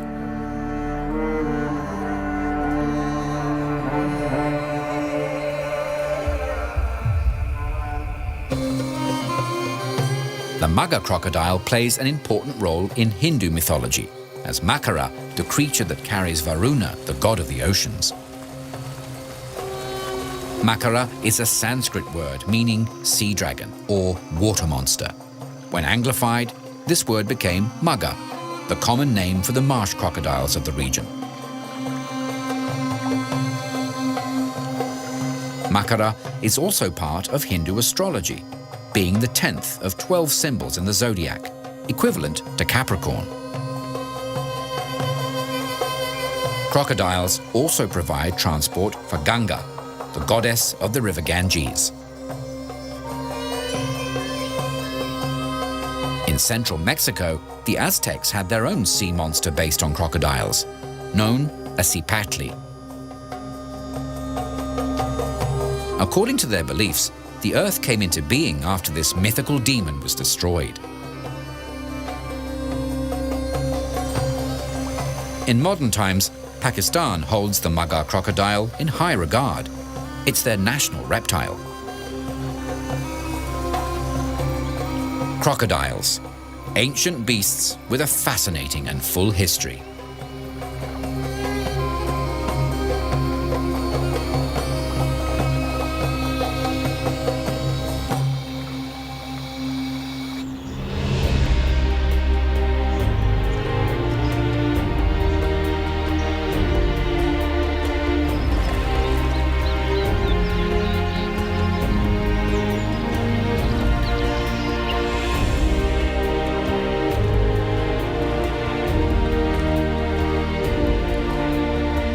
According to recent estimates, 51% of countries have a crocodilian of some sort residing in their waterways.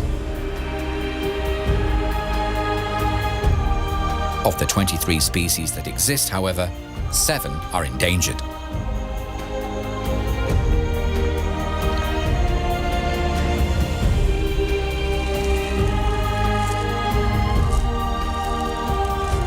Like many animals, habitat loss is one of the biggest issues they face. Being apex predators does not grant them immunity. At times, it exacerbates the problem. Their natural hunger has made them feared pests.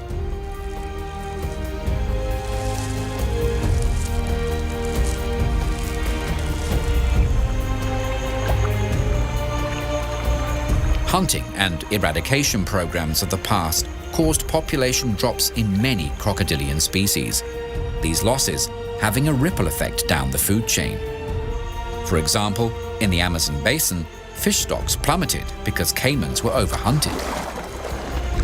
The nutrient-rich waste materials they deposited in local waterways was no longer there to encourage plant growth. No primary producers means no food for animals higher up.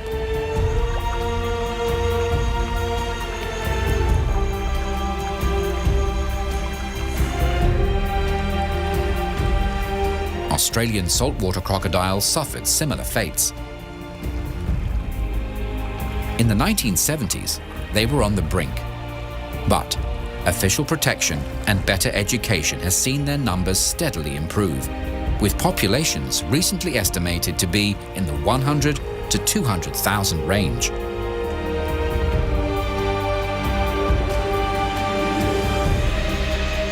Captive breeding and education initiatives are doing what they can to boost wild gharial populations. Only 2,000 to 3,000 are thought to persist in India. Lately, researchers have happily noted record numbers of hatchlings. 2,500 counted on the Chambal River.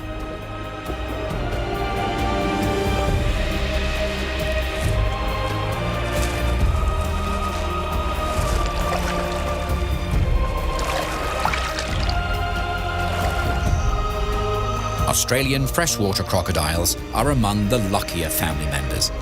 Their numbers are healthy and they are not endangered.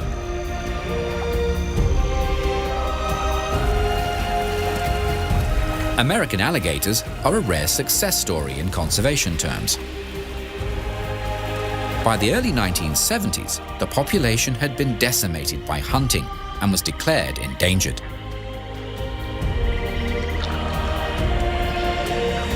Subsequent protections and a decline in the commercial use of their skins has resulted in a reversal of fortune for the American alligator. Today, they are estimated to number around 5 million and are now classified as least concern by conservationists.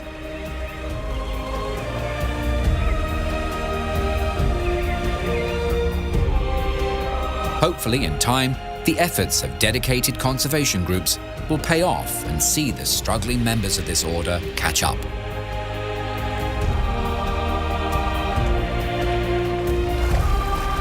All they need is a fair chance. After all, survival is something these age-old reptiles are good at, with millions of years of experience.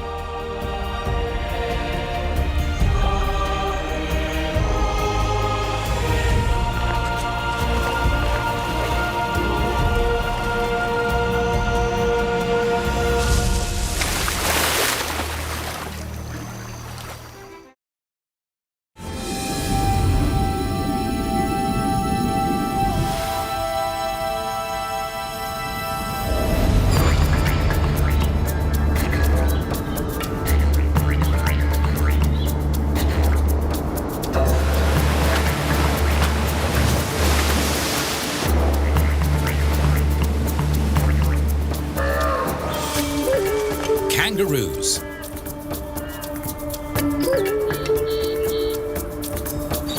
Mention Australia and kangaroos immediately come to mind.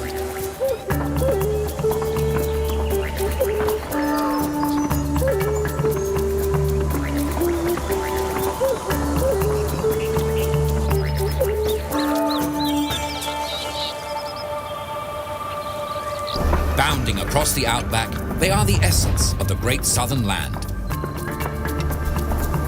As lions are for Africa and polar bears the Arctic.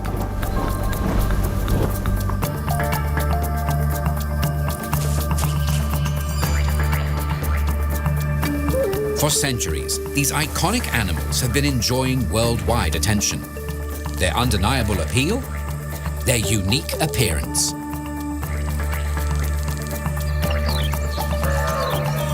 When a new creature is encountered for the first time, comparing them to other animals is the only way to begin to describe them. Explorer Amerigo Vespucci described them as having the head of a fox, human-like hands, the tail of a monkey, and a bag to carry its young. A feature noted as a wonderful provision of nature. This early attempt to conjure a vision of these unique creatures did what justice it could. A difficult task when the real thing is unlike anything encountered before.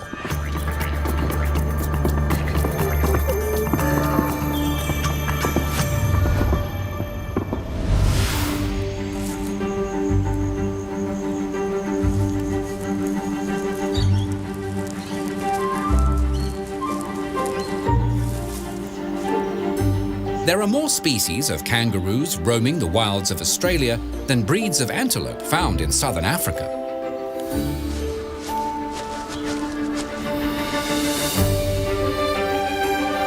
Family members can range from the size of a large rat through to a hefty 90 kilos.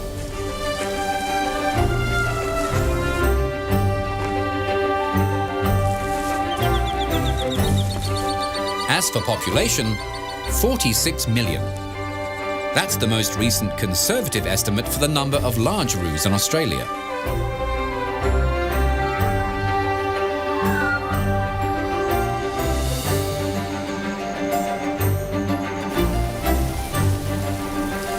When it comes to standing out from the crowd, kangaroos do it in style, thanks to a trio of impressive features.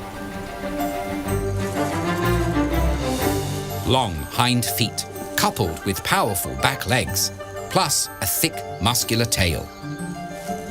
A winning combination that gives these unusual creatures their equally unusual style of movement. One they are known for around the globe.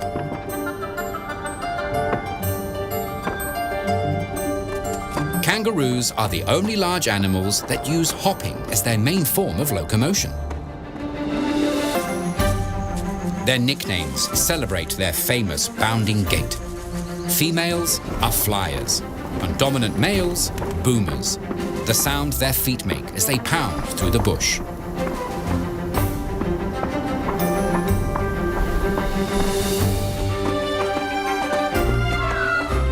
Roos are social animals and often gather together in groups or mobs. They're made up of an even mix of genders. Does, the females, and males known as bucks, with an alpha male in charge.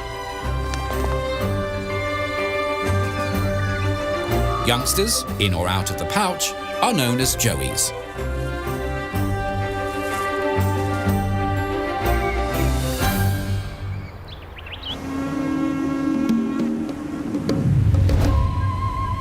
As iconic as roos are to Australia, they are not exclusive to the Great Southern Land.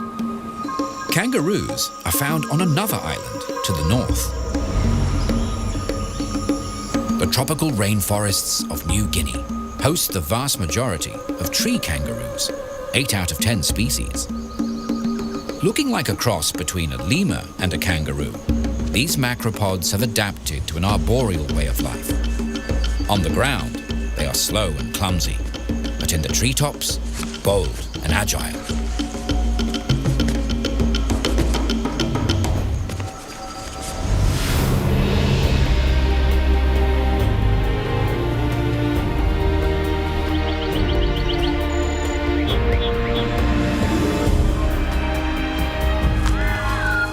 One look at a kangaroo's lush coat of fur immediately places them in the class of mammals.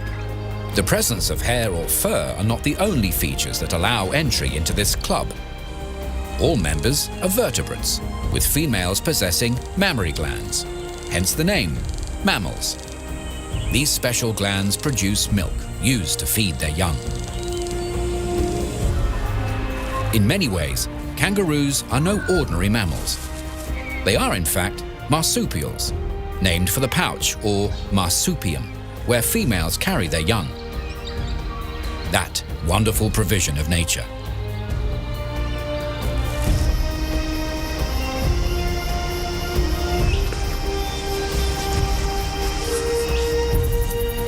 While many marsupials call Australia home, they are found in other parts of Australasia, as well as the Americas.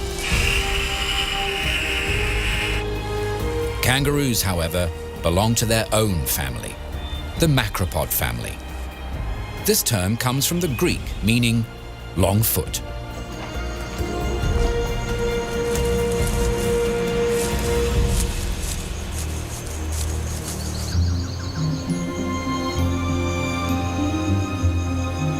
The size of the macropod family is equally impressive.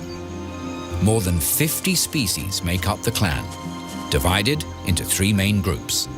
First, the kangaroos, their smaller relatives, wallabies, and tree kangaroos. Next, the potoroos and bettongs, rabbit-sized forest dwellers.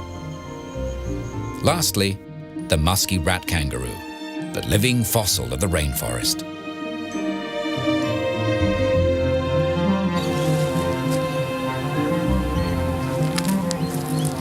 Macropods have proven to be the most adaptable of creatures, not only occupying terrestrial habitats, but also making themselves comfortable above and below ground level.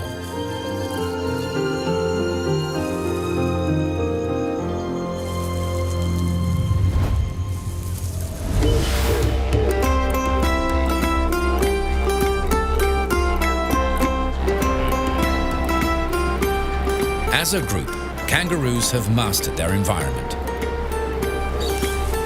Eastern and western grey kangaroos, antilopines, and reds are the big four, sometimes called the great kangaroos.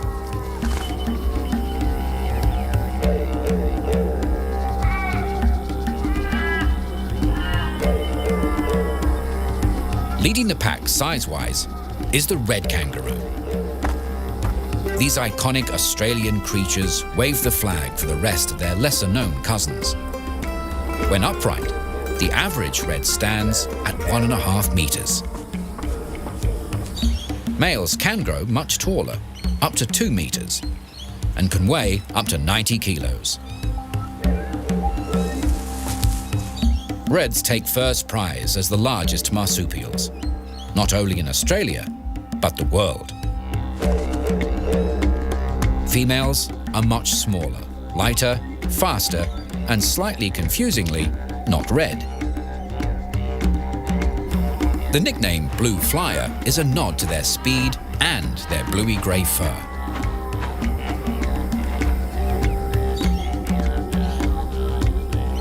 Both genders have pale bellies and distinctive white facial stripes that run from the corner of their mouth back to their ears.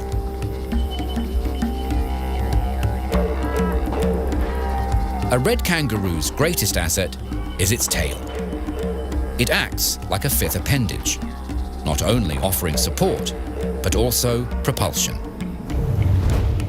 Reds are found in the most arid zones of the continent, the male's rusty fur matching the rich, earthy tones of the country's interior, a zone called the Red Centre.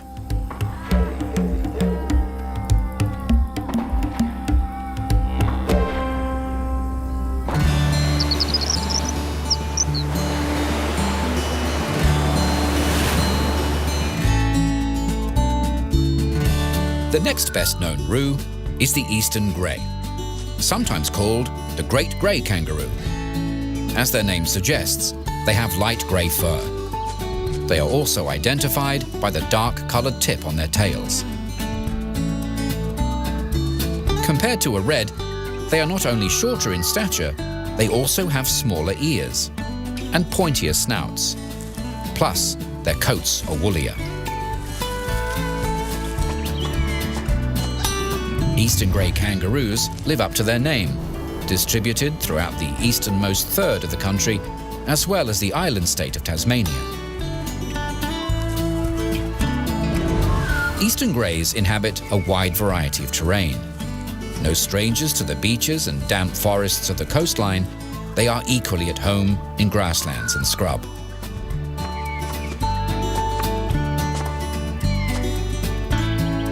Plus, they are hardy enough to brave chilly alpine regions.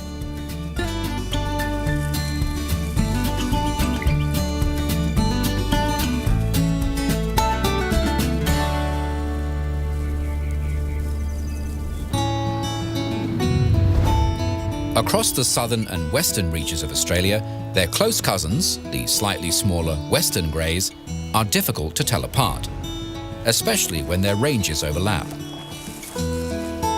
One sure sign to look for is the western's darker fur. Another is the unusual smell that the males emit, earning them the nickname stinkers. The similarities between the eastern and western grey had so confused biologists that these two roos have only been classed as separate species since the 1970s.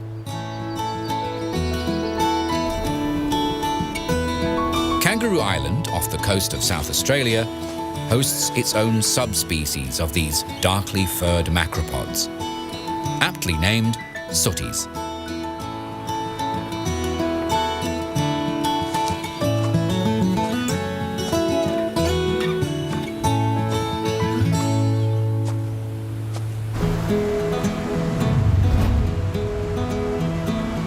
Far to the north, at the top end of Australia, is the last of the big four, the antilopine kangaroo, or wallaroo. Wallaroos fit between a kangaroo and a wallaby in size. Males can get up to 70 kilos, approximately twice the size of females.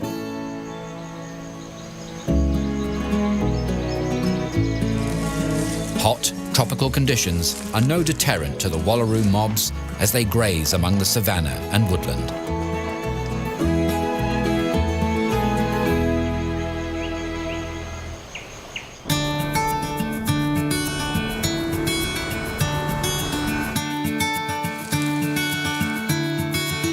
After the big four kangaroos, the next step down in size are the wallabies. There are approximately 44 species of these moderate-sized macropods spread throughout Australia. The distinction between a kangaroo and wallaby is basically an arbitrary one, based on smaller body size and shorter foot length. Wallabies' more compact legs give them greater agility in the forested habitats.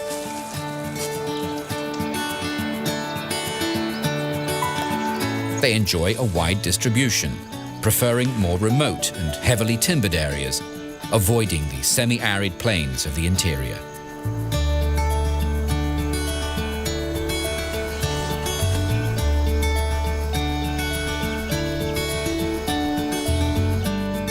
Rock wallabies are right at home in rugged, rocky terrain. Their modified feet giving them enough grip to help them bound in and around boulders and caves.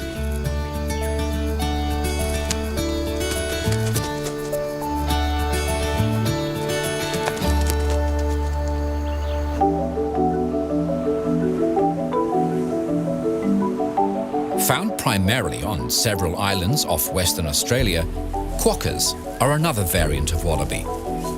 About the size of a domestic cat, they have fairly short tails compared to the rest of the roo family, and can also climb short trees and shrubs for food. Quokkas are also nocturnal, feeding primarily at night.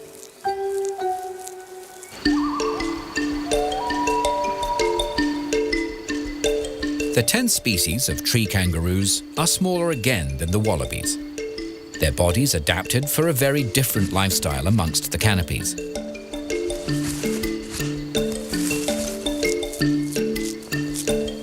Native to Papua New Guinea, but listed as endangered in their natural habitat, Goodfellow's tree kangaroos are mainly observed in captive breeding programs.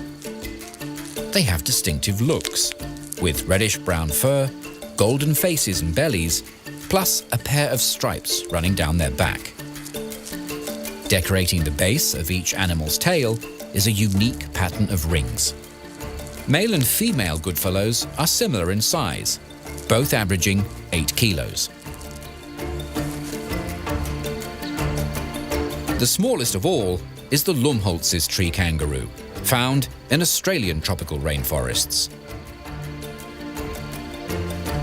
Not as vibrant as the Goodfellows, they have grey coats punctuated with a dark mask of facial fur and black paws to match. Males tip the scales at about 7 kilos, with females weighing a fraction less.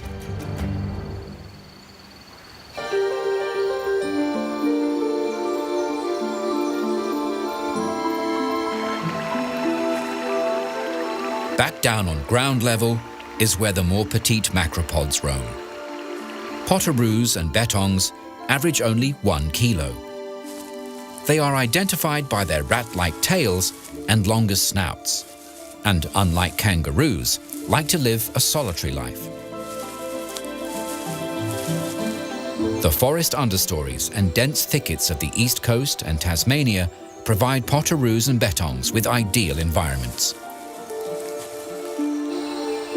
The rainforests of northeast Australia are the only place you will find the smallest and rarest species of macropod. The rat kangaroo. Musky rat kangaroos are the smallest and only type of rat kangaroo left in existence. Regarded as a living fossil, the reptile-like scales on their feet and tails link them to their ancestors that roamed the Australian rainforests 26 million years ago.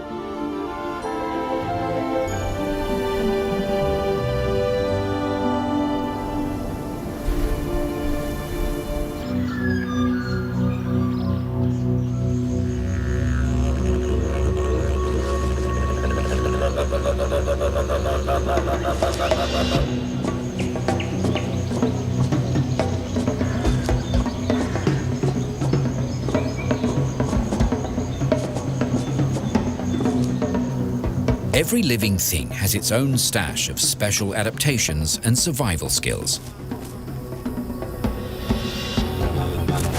Kangaroos come equipped with their own natural arsenal to help them battle it out and thrive in one of the harshest, driest environments on the planet. Keeping their cool is one thing kangaroos have mastered. While they only sweat when they're on the move, they do have another trick up their sleeves. When at rest, they can often be seen licking their forearms, the evaporating saliva cooling them down.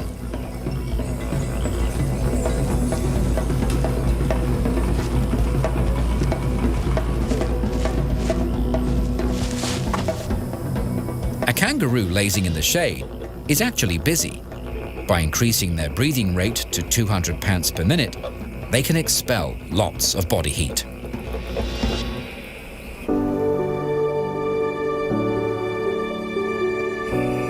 As with many desert species, moisture conservation is a must. Internally, a kangaroo's digestive system extracts as much water as possible, as do their kidneys, which produce hyper-concentrated urine. During periods of drought, water isn't the only thing that dries up. Males do not produce sperm, and females will only fall pregnant if sufficient rain has fallen to ensure a decent food supply. During dry spells, pregnant does can also play their embryonic diapause card, a reproductive strategy that essentially brings the development of an embryo to a halt until conditions improve. Also, when food is scarce, kangaroos have a clever backup plan in their tails. This is where excess fat is stored, providing the animal with a vital source of energy when times are tough. As already mentioned, a kangaroo's tail is its biggest asset. It forms the third leg of a furry tripod, allowing roos to stand upright. Watch a kangaroo walk, and the importance of their thick tail is obvious. When they move in this way, it's called pental pedaling.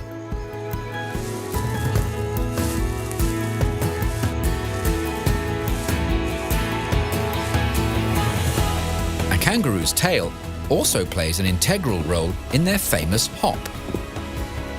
In full flight, the tail acts as a counterbalance, keeping the animal stable.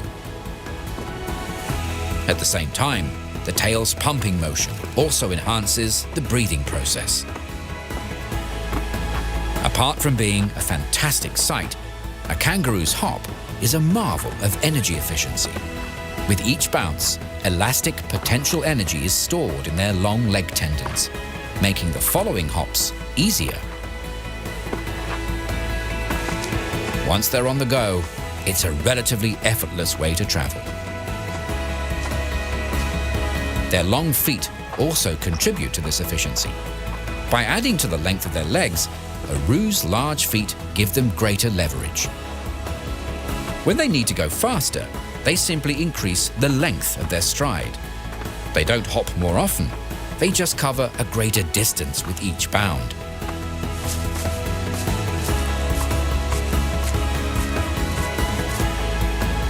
A hopping speed of 50 kilometers an hour gives the average roo a stride length of about 6 meters. However, footprints have been seen that were 9 or more meters apart, meaning those roos were really motoring.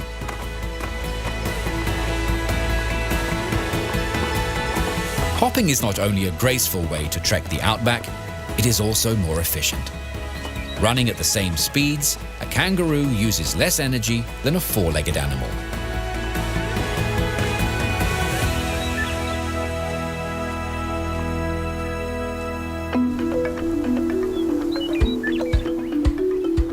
As for the tree kangaroos, their limbs are different in design and function. To make climbing through branches possible, they have short hind legs that can move independently of each other.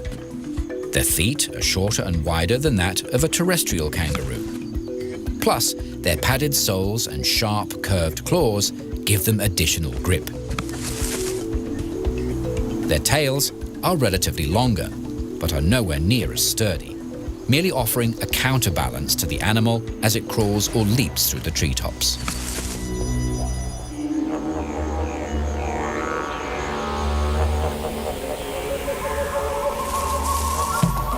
Kangaroos' eyes are located high up on their skulls, giving them a 324-degree field of vision.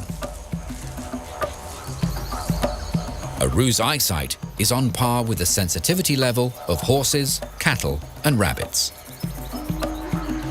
With ears that swivel independently, macropods have excellent hearing.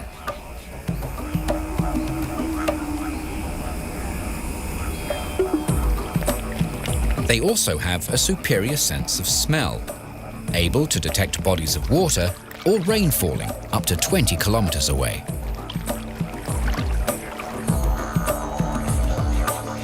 In terms of camouflage, macropods have got it covered. Their fur coloration helps each member of the family blend in with their surroundings, such as red kangaroos matching the earthy tones of the arid interior.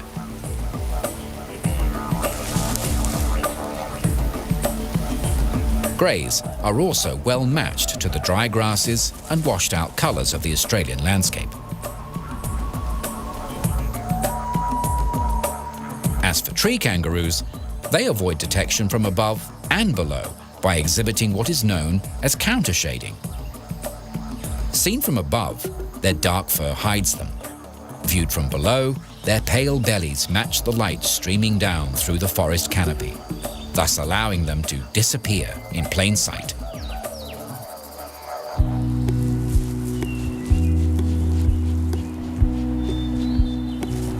To keep their fur in top condition, macropods have their own special comb. On roos, the two inner toes of the rear feet are fused together, known as syndactyly, making a double claw, which is used for grooming. A handy tool when it comes to scratching an itch or removing an annoying parasite.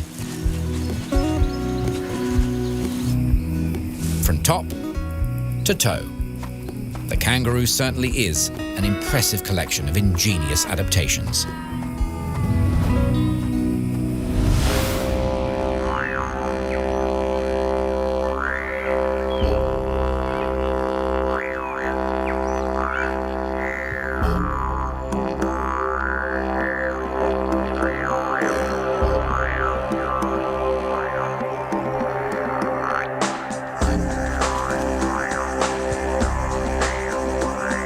Kangaroos may not have been introduced to the wider world until a few centuries ago, but these macropods have a much longer history, one that stretches over millions of years.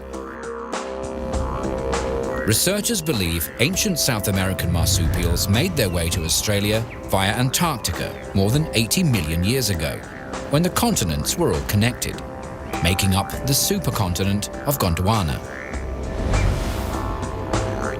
Today, marsupials are found all over the globe, but nowhere can compete with the diversity seen in Australia.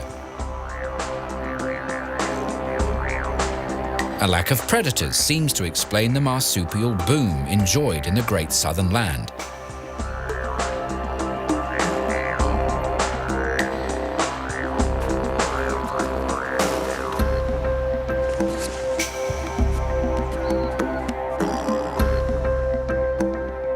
Fast forward to 30 million years ago, and early kangaroos finally made an appearance.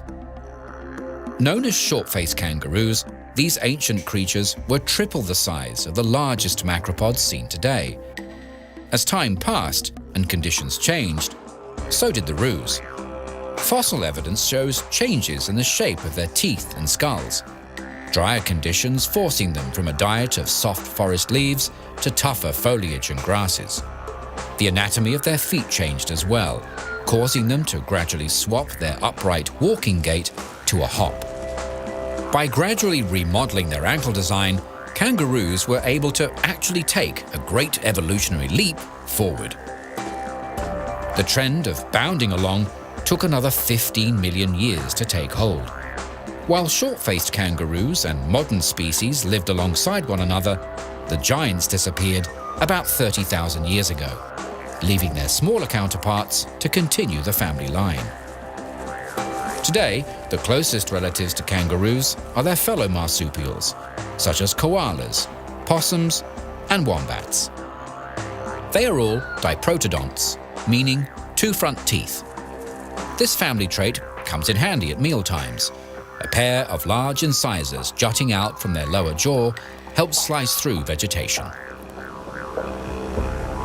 From South America to the Great Southern Land, kangaroos have truly come a long way.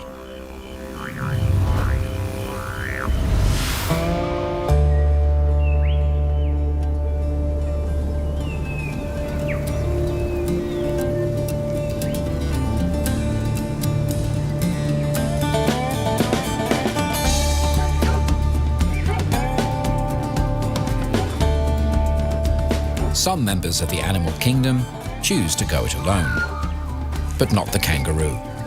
They are highly social creatures. Depending on the species, a mob can range from just a few roos to 20 or so. When food is abundant, mob numbers can swell into the hundreds, even thousands.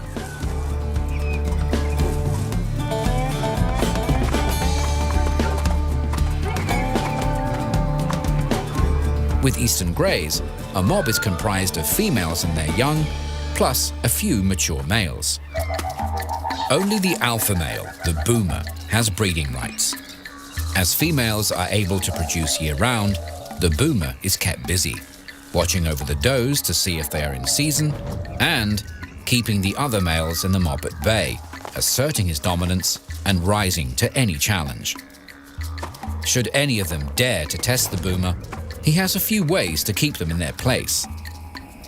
His first power play can be to stand upright and intimidate through sheer size. Alphas sometimes pull at clumps of grass or rub their chest on the ground, perhaps spreading their scent as a warning. And, when all else fails, a fight will erupt between the rivals. These are usually short affairs, with the two competitors locking their arms together, then pushing and kicking until one is knocked down or surrenders.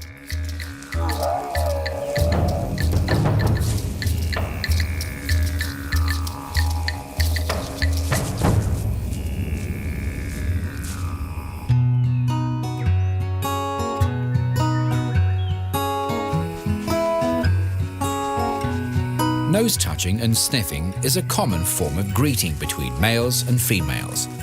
Smell cues are absorbed, their subtle messages clearly understood. Joeys and their mothers often share tender moments. Babies nuzzling at their mother's pouch. Not always for a drink, sometimes purely for reassurance. Until they are truly confident in the outside world, Joeys will often escape into the warm, familiar confines of their pouch.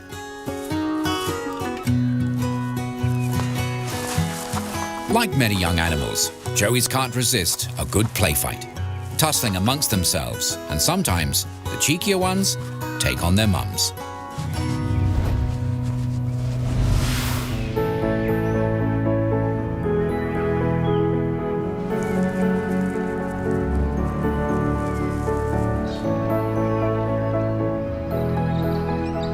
As a family, marsupials stand apart from other mammals, thanks to the way the females raise their young, inside a pouch.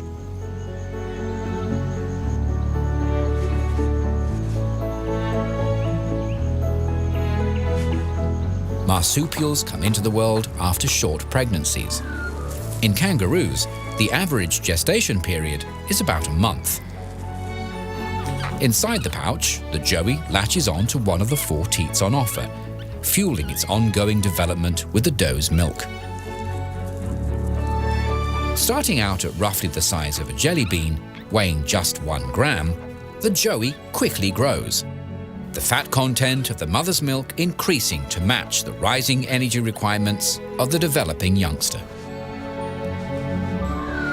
Eastern grey joeys start to take short excursions from their furry bedrooms at the 9-month mark.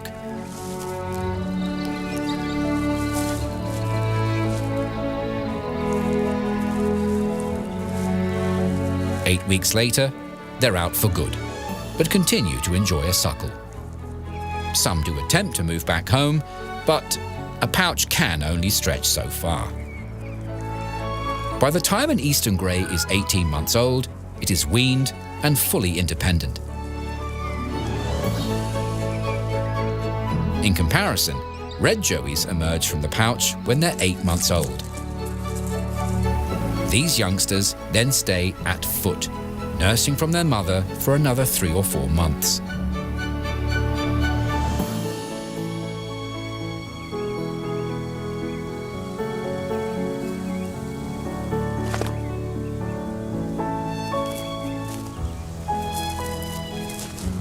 Tree kangaroos keep their joeys close for the longest period, giving them time to develop and find their feet before a life in the canopy.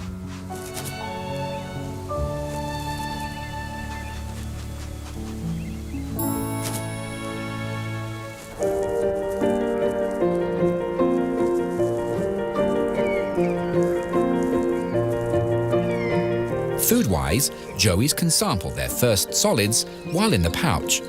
As their mother grazes, they can lean out and taste test any shoots they can reach. As for the furry front door that is the pouch, the key is held by the doe. By squeezing or relaxing muscles at the entry, she is in control of her joey's movements in and out. Should the need arise for a fast getaway, the joey is kept safely inside thanks to this strong pouch muscle.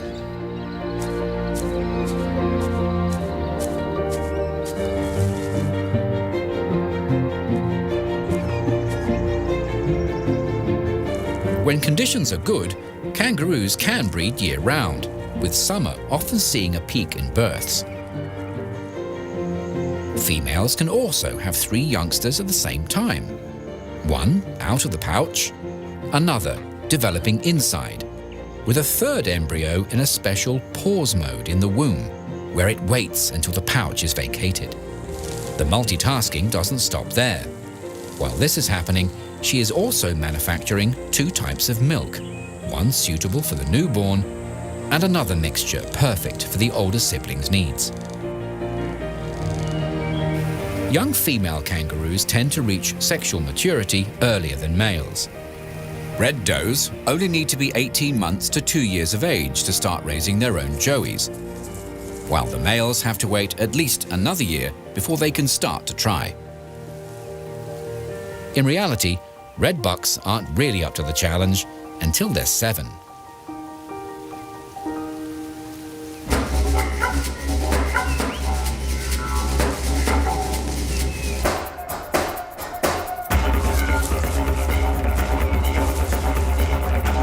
While young kangaroos are often seen play fighting against their siblings with their paws, as the boys develop, things get serious.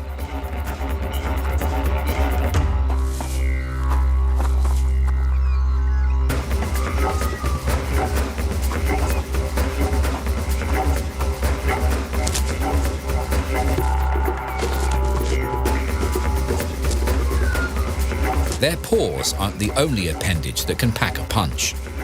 Their namesake long feet and large toes can deliver some powerful kicks. All this is preparation for that time in the future when a roo can challenge for alpha status and the ability to pass their strong, healthy genes onto the next generation.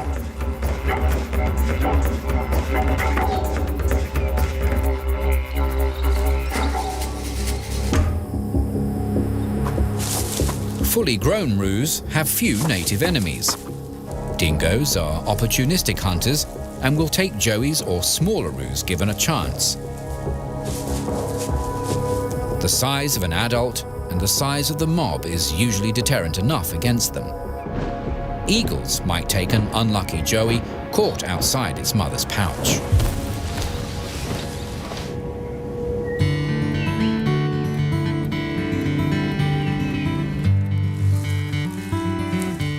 Life expectancy of an eastern grey kangaroo is estimated at 6 to 10 years. Comparatively, reds can enjoy lifespans of 20 years or longer.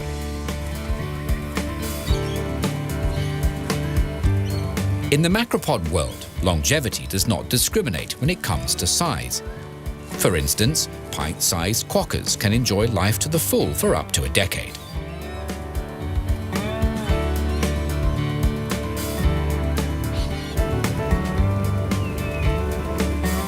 Kangaroos are not nocturnal, but crepuscular, which means they are most active at dusk and dawn.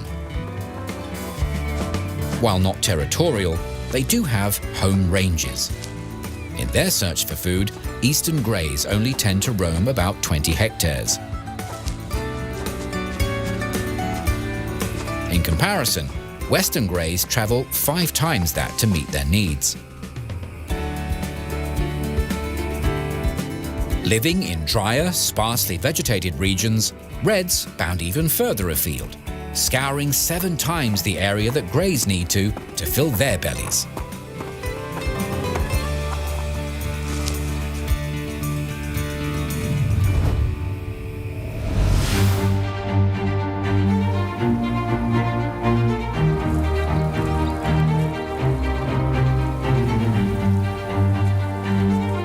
These adaptable creatures pay their dues by playing a vital role in the ecosystem. As part of the food chain, kangaroos are primary consumers, herbivores that feed on various forms of vegetation. They, in turn, provide food for secondary consumers, carnivores plus scavengers and decomposers.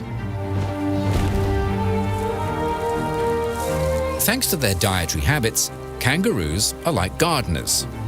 Their constant nibbling promotes the regeneration of native flora. This is when that prominent pair of incisors comes in handy, helping them reap in their daily harvest of greens. These bush vegetarians also assist with natural fire management. By consuming vegetation in grasslands and forests, they actively lower potential fuel loads.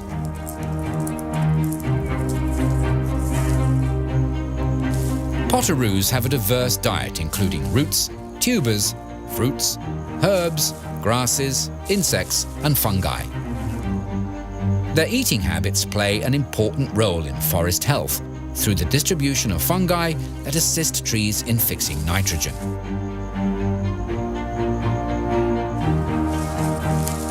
While most macropods are grazers, some do opt for leaves and shrubs, enjoying a mainly folivorous or leafy diet. Some larger members of the family are in fact the pickiest. Dry grass is harder for eastern greys to digest. This means young, tender shoots are on their dietary radar. Their fussiness is rewarded by the fact that these baby greens are higher in protein. No matter what vegetation they choose, once the cutting teeth have done their job, large molars can get to work, grinding up tough fibers. Like other grazing animals, such as cattle and sheep, kangaroos have chambered stomachs. The first chamber, or foregut, uses a high concentration of microorganisms such as bacteria and fungi to help break down or ferment complex plant materials like cellulose. Like cattle, kangaroos can often be seen chewing their cud. This second pass mechanically aids the digestion process.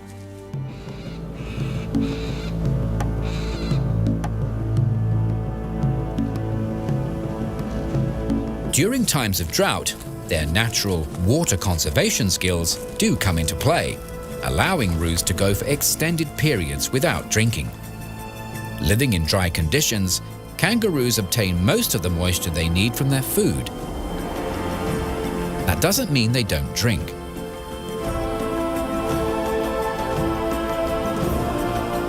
No matter which roo or where they are found, one thing is certain.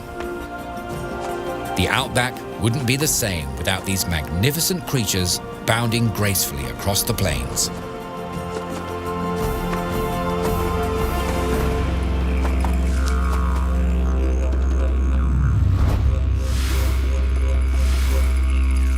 The word kangaroo is one known around the globe. And fans have the Guaga people of the northeast coast of Australia to thank for it.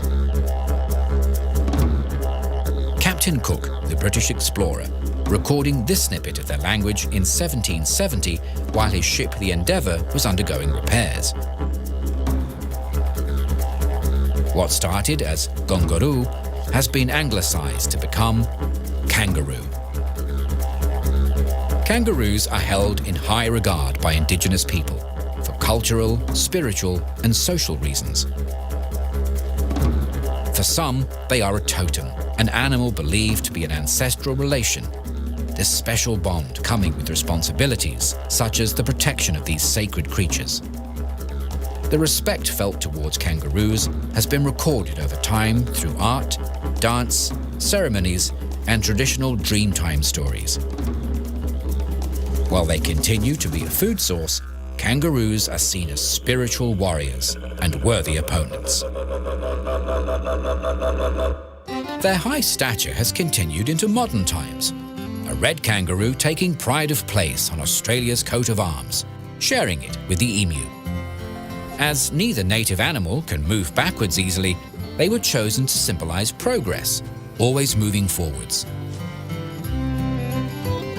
Kangaroos can also be found on Australian currency, a mob of 5 bound across the tail side of the $1 coin. These humble native animals are also pop culture icons, featuring in books, cartoons, songs, films, and TV series. Sporting teams, from local through to international levels, proudly take on macropod names, hoping, aspiring to embody their natural agility and strength. Their affinity for boxing hasn't gone unnoticed either. Their fighting spirit decorating flags enthusiastically waved at an international sailing competition in the 80s. Kangaroos don't only fly along ground, but also in skies, and have been doing so since 1920. From rock paintings to rock star status, kangaroos are well and truly embedded in the hearts and minds of animal lovers worldwide.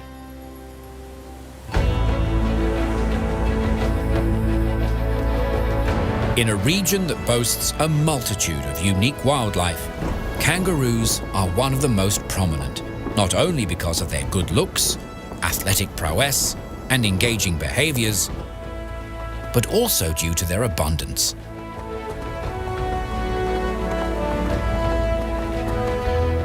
Of the great kangaroo species, the eastern grey leads the tally, with more than 21 million in their ranks.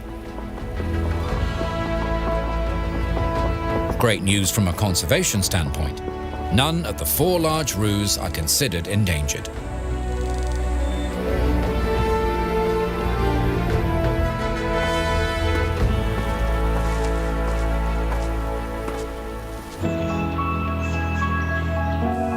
The story is different, however, for their smaller relatives, with higher than 50% listed as threatened. Dingoes are the only native predator, but the natural balance of predation has been swamped by introduced species that have devastated populations. Feral cats are the greatest danger, with more than 2 million of them covering 99.8% of the country. The continued spread of humankind has also destroyed thousands of acres of native habitat. Land clearing has reached staggering totals, 395,000 hectares in 1 year. As the driest continent on the planet, even the slightest change in climate can be disastrous. As difficult as the future may seem, there are some positives that are helping populations rebound. A few lucky macropods have their habitats to thank for giving them refuge. While quokka numbers have suffered major declines on the mainland, isolated populations exist on 2 islands where they occur in relatively abundant numbers. These natural sanctuaries are giving these charming petite wallabies a fighting chance. Where habitats are protected, the macropods that call them home also flourish. Living in the wet tropics World Heritage Area means the only 2 tree kangaroo species in Australia are safe and sound, their populations being considered stable. In a conservation success story, the Tamar wallaby has been brought back from extinction on mainland Australia. Introduced to a small island off the north of New Zealand in the 1860s as part of a private zoo, the animals became so abundant they were considered a pest. Meanwhile, the native population in Australia had been wiped out through hunting and habitat loss. The solution for both countries was obvious. In 2003, Tamars were successfully reintroduced in the wild to their original homelands in South Australia. With continued efforts by conservationists, captive breeding programs, and a government-funded cull of feral cats begun in 2017, the future of many lesser-known macropods will hopefully be brighter.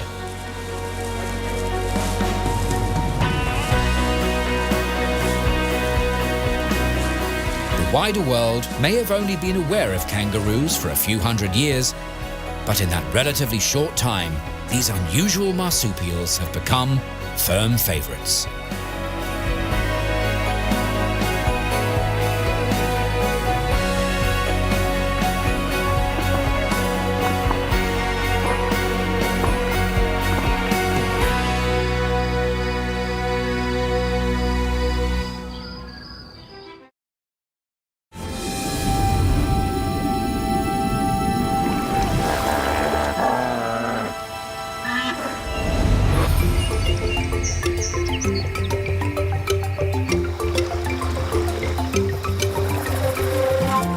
Hippos and rhinos. 2 of the largest and heaviest land animals walking the planet.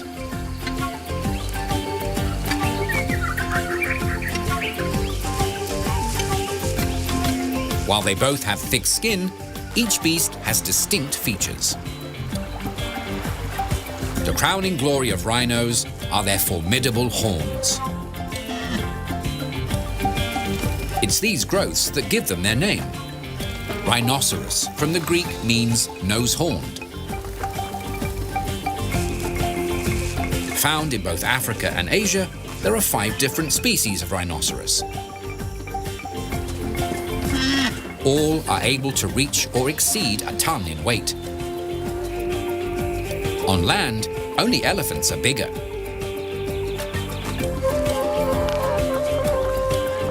While a rhino's skin looks like natural armor, the thick exterior of a hippo is more like a wetsuit, perfect for their semi-aquatic lifestyle. Rotund bodies, stumpy legs, and an affinity for the water. These are what hippos are famous for. It is this love for the water that gives them their name. Also derived from the Greek, hippopotamus means river horse.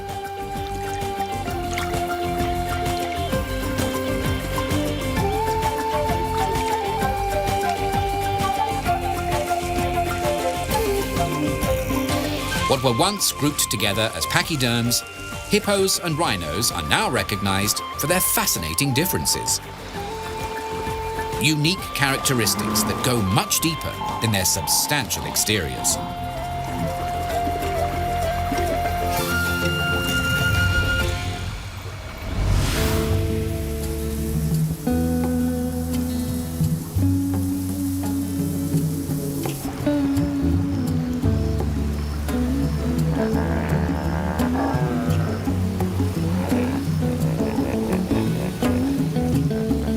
Hippos and rhinos are both ungulates, mammals with hooves. Common hippos are the heaviest, even-toed ungulates.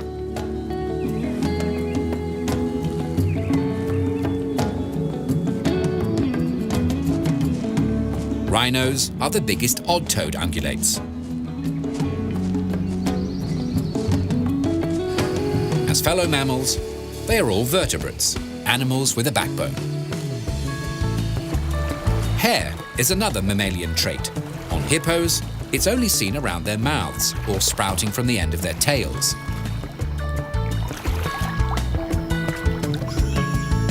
Sumatran rhinos are the hairiest members of their family.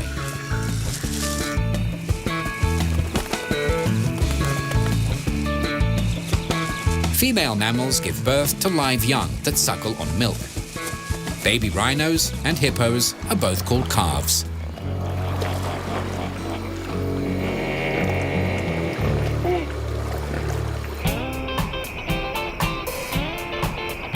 In terms of classification, the two groups now diverge into different orders according to toe numbers and digestive systems.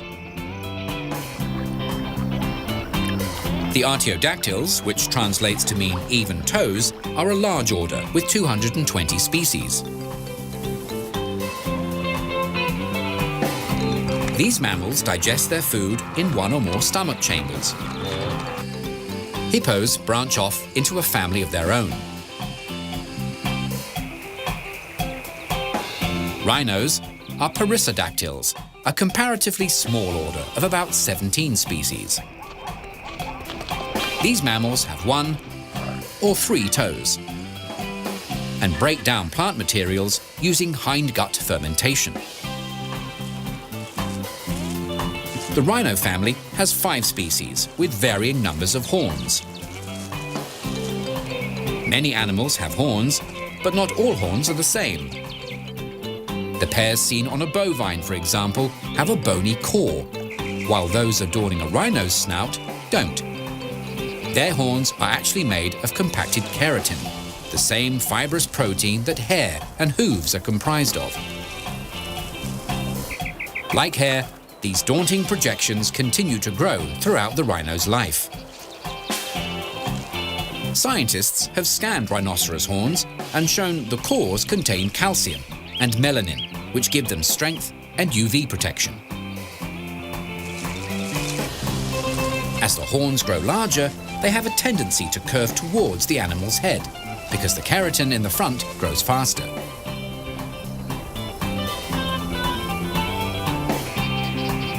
If a rhino's horn does get worn down or broken, it will steadily grow back.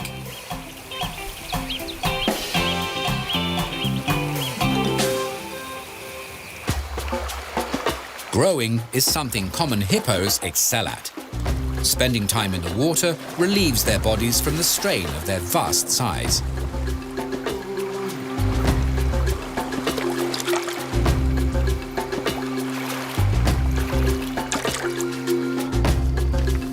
When on land, the webbing between their toes fans out to evenly distribute their body weight.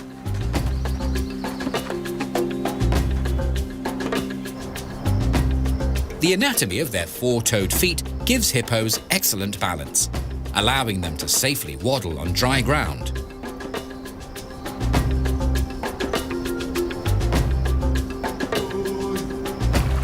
Or along the floor of a river or lake.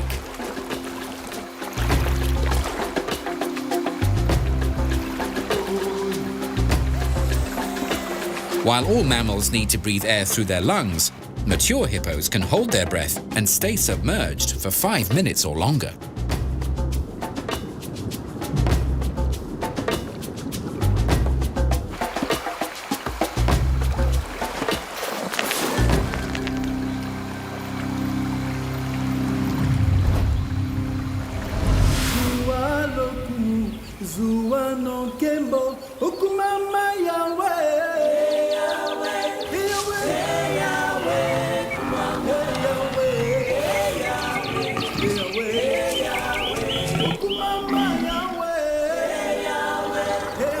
On African safaris, rhinos are one of the big 5 animals to look out for.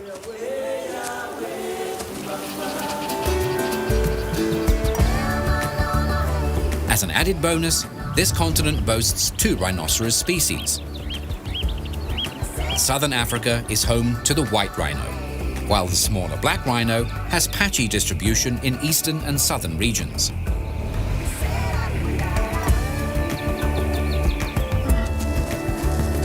The largest member of the family is the white rhino, which bear 2 horns on their snouts.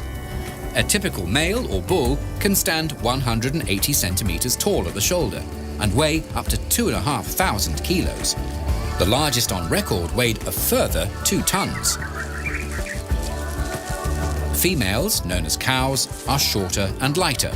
Their maximum is 2 tons.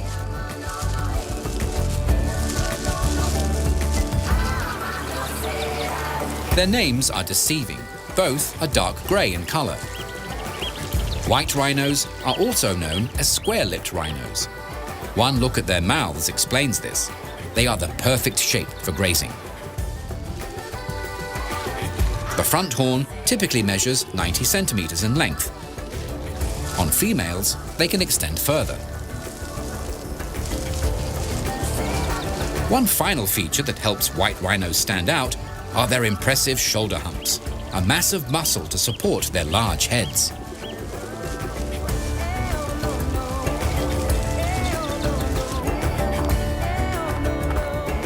Apart from having smaller dimensions, black rhinos have a hooked lip, which they use for browsing. While they usually have 2 horns, some can grow 3.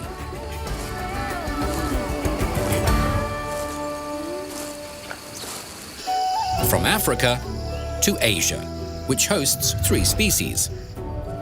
The greater one-horned rhino of India and Nepal, the Sumatran, which can be found in parts of Indonesia and Malaysia, and the Javan rhinoceros from Indonesia and Vietnam, considered to be one of the rarest large mammals on Earth.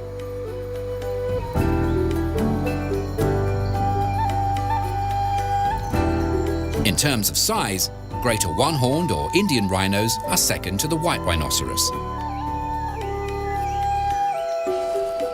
The folds in their skin have the appearance of armor plating, and the surface of their legs and shoulders are bumpy.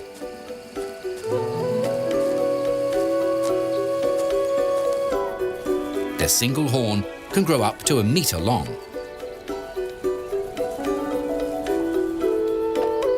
Like black rhinos, their upper lip is prehensile or grippy.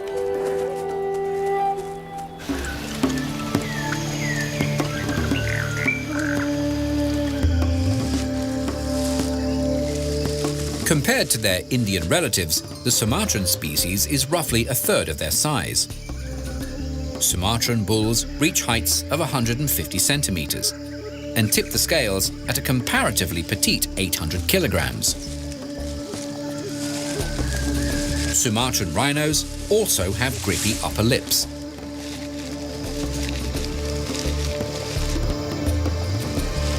Their reddish-brown bodies have 2 prominent skin folds, one circling their necks and another behind their front legs.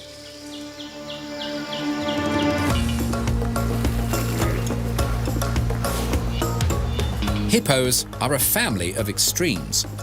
At one end of the size spectrum is the well-known hippopotamus or common hippo. Large males can measure up to 5 meters in length and weigh 1,800 kilos or greater.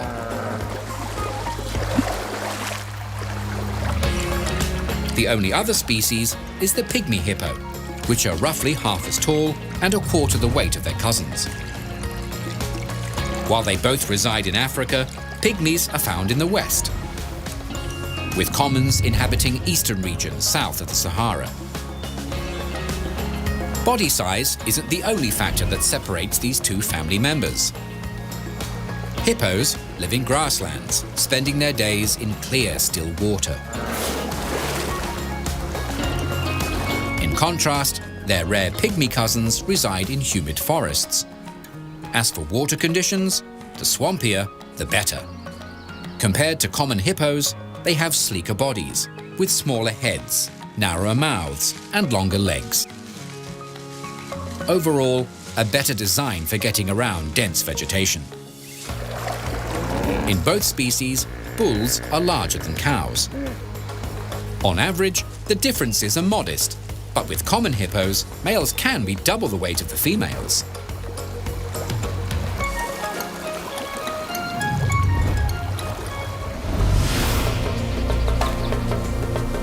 Living in remote and harsh environments means a struggle for survival.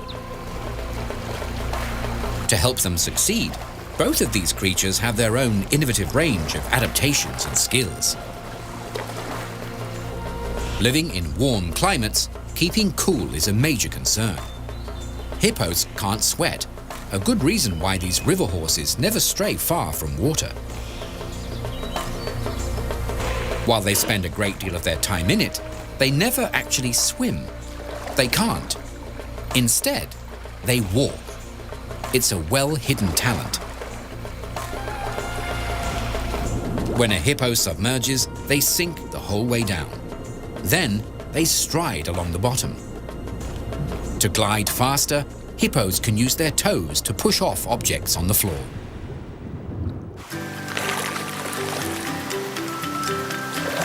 Their underwater walking skills are enhanced by their ability to hold their breath.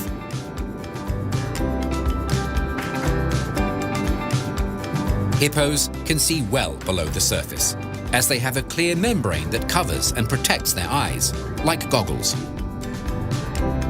Hippos can also sleep when submerged, thanks to a special reflex that has them bob to the surface, take a breath, then sink again, all without waking.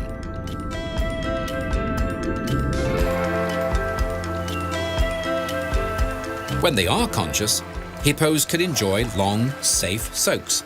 Having their eyes, nostrils, and ears situated on top of their heads means they can breathe and monitor what's going on around them, while keeping the rest of their body hidden below the waterline.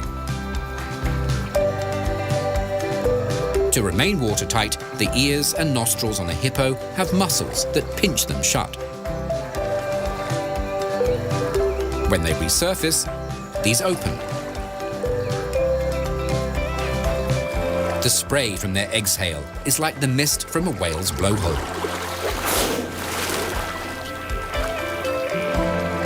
In the water, their pace is leisurely.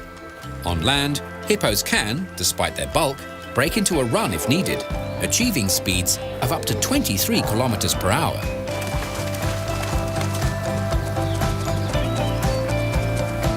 As you would expect, rhinos are faster, able to hurtle along 2 times quicker or more. They are also excellent swimmers. Indian rhinos in particular spend up to 60% of their time wallowing. Thermoregulation is one reason. Another is skin protection.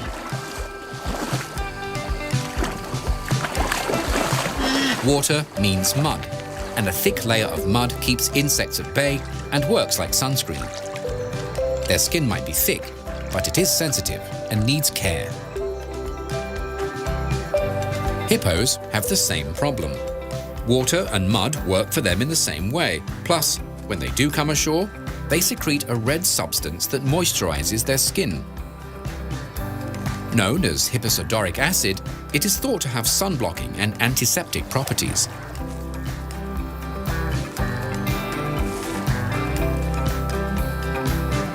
Clumps of grass can function as natural umbrellas as well. Protecting their skin is one way these animals look after themselves.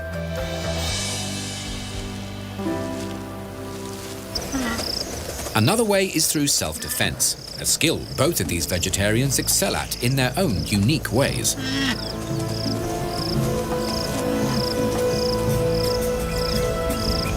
A rhino's strategy centers around their horns, backed up by their bulk.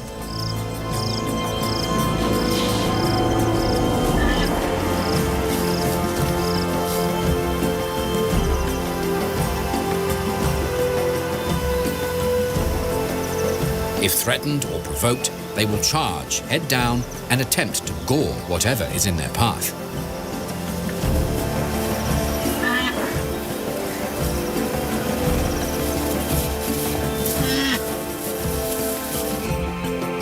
To this pair of lions, the sight of a rhino is a big incentive for them to move off.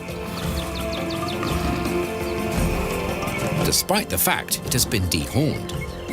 By humanely removing their horns, rhinos are less attractive to poachers. Eventually, this stump will regrow. For rhinos that have their horns intact, they keep their weapons in good working order by rubbing them against rough surfaces, natural sharpening tools. In comparison, hippos are armed to the teeth. What appears to be a docile creature is one of the most dangerous animals in Africa. And these are why. Sharp incisors and huge canines, which are known as tusks. Daunting weapons to keep predators and rivals at bay. Bulls have the biggest sets. Their razor-sharp tusks can measure 50 centimeters or longer. Out of all land animals, hippos have the largest teeth. Their wide mouths can swing open 180 degrees and can clamp down with one of the strongest bite forces in nature. Twice what a lion can manage.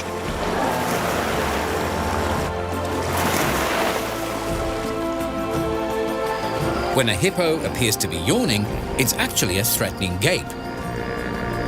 A show of dominance, and a chance to display their dental arsenal.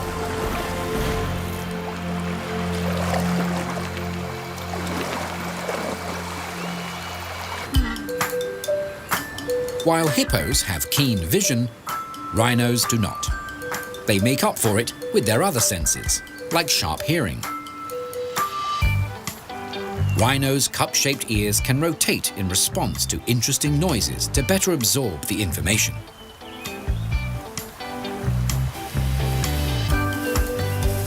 These huge beasts also boast an excellent sense of smell.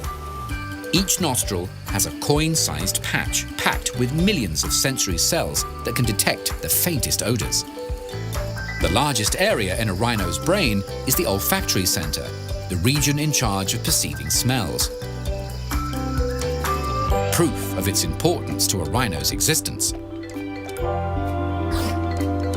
In the animal world, smells are like messages, and rhinos spray and deposit piles of them for others to interpret.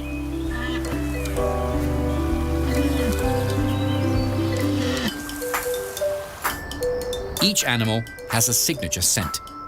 Their droppings not only identify them, they also communicate their age and gender.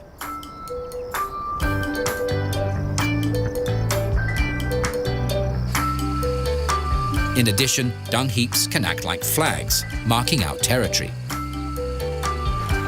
Males sometimes spin their tails to send the message farther afield. Both animals can be vocal. Snorts, honks, and roars are in a rhino's repertoire.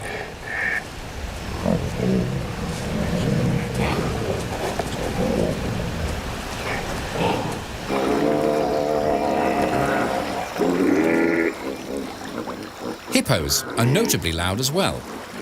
Apparently, their grunts and rumblings can get up to 115 decibels, similar to standing a few meters back from the speakers at a concert.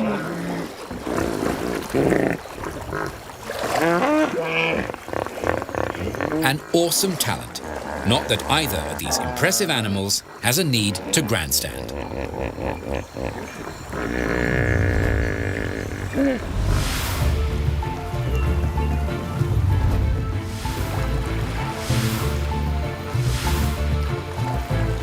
Hippos and rhinos have long histories that go back about 55 million years. A recent study suggests the ancestors of rhinos first appeared in what is now India. Moving ahead 25 million years, giant hornless rhinos plodded the earth. 5 times heavier than an elephant, they were one of the largest mammals to ever exist. Over time, conditions changed and became frigid. Early rhinos responding by developing thick, woolly coats. The woolly rhino managed to survive until about 10,000 years ago. Its closest living relative is the Sumatran rhino. Rhinos are joined in the modern world by their fellow odd-toed ungulates, tapirs, and equines, such as zebras and horses. The hippopotamus has an equally unusual set of close relatives, cetaceans, better known as whales and dolphins. They both have links back to the same water-loving creature. The two groups eventually branched off, leaving early cetaceans to become fully aquatic. The rest developing into a wide range of 4-legged animals.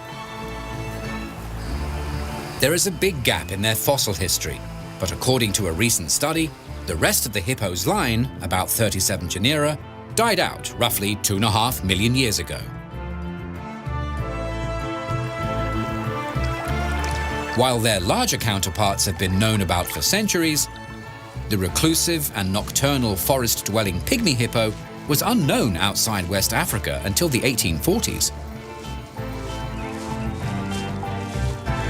Introduced to zoos around the world, they have bred well, and most research is derived from captive specimens. Two fascinating groups of animals with interesting ancestries to match.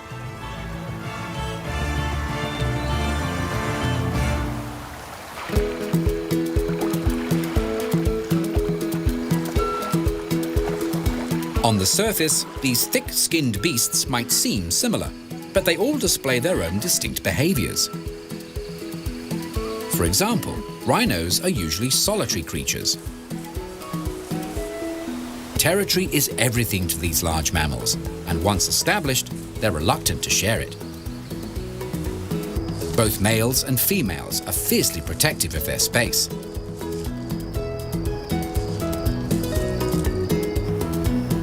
Compared to other species, white rhinos are, however, semi-social. When they do form a group, it's known as a crash. Usually, a crash has up to 6 members. Larger numbers will come together on a temporary basis to take advantage of plentiful food or water supplies.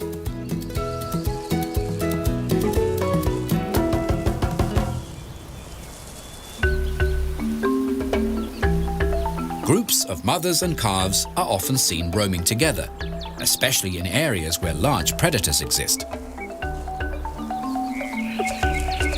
Lions and hyenas are common threats.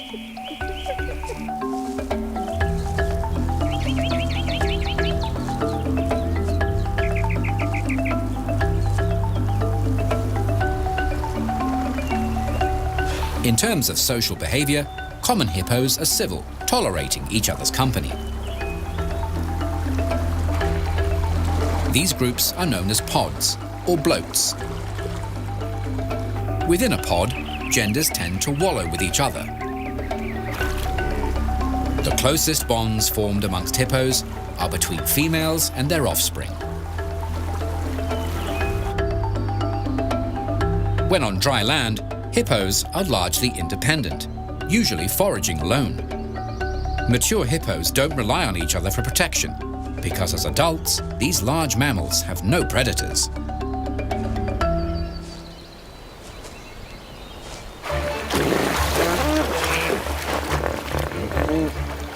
Territorial behavior only happens out in the water.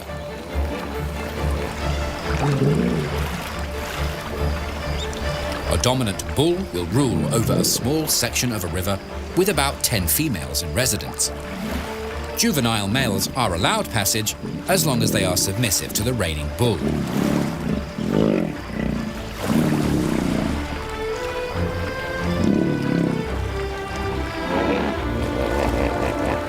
The dominant male acts as security for calves in his territory. Lions, hyenas, and crocodiles are threats to youngsters.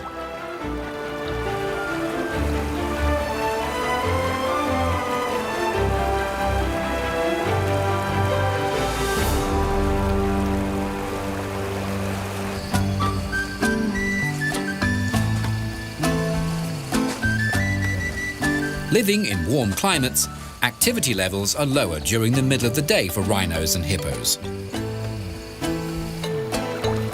Conserving energy and moisture is a top priority.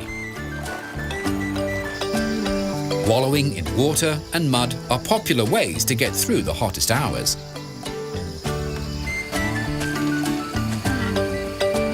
For rhinos, if mud isn't available, they will dust bath instead. Using either technique, their skins are coated and protected from insect attacks.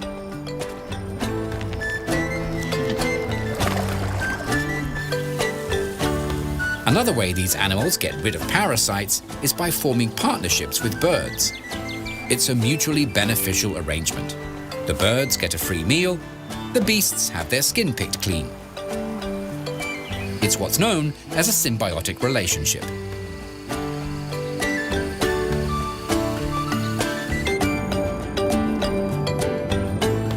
This pygmy hippo is having a similar experience, just underwater, with a fish nibbling off unwanted extras.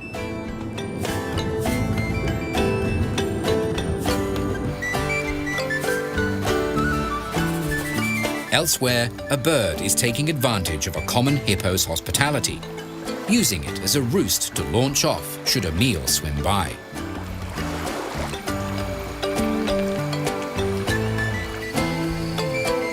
For rhinos, these birds offer them another service. If danger approaches, their alarm calls give their host an early warning. Especially helpful to a rhinoceros with poor eyesight.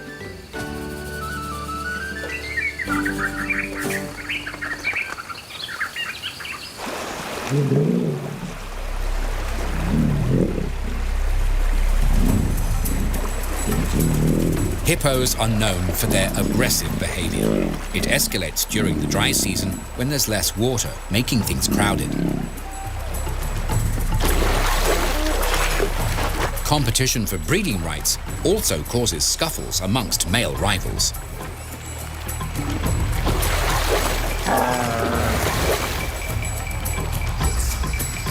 Exhausted males often retreat to small ponds to recuperate after battles.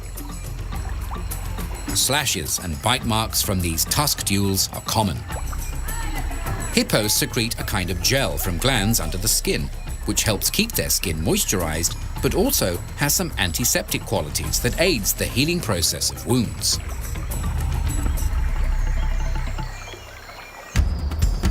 When male rhinos smell that females are receptive, the fighting starts.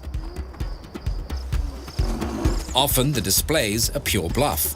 Whichever bull stands his ground is victorious.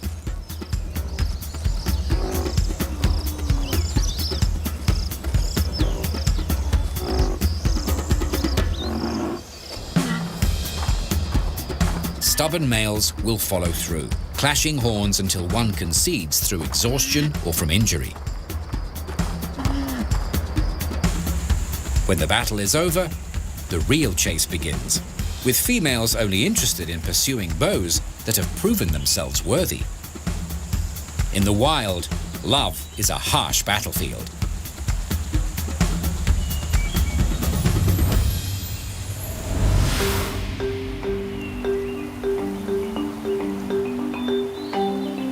Hippos and rhinos have no distinct breeding period, although there are peaks during the rainy season. Pregnant black rhinos carry their young for 15 to 17 months. Being critically endangered, the arrival of a zoo-born youngster is especially important. In the wild, when a mother is ready to calve, she'll find a safe, secluded place. This large private enclosure is perfect for this new mother's needs.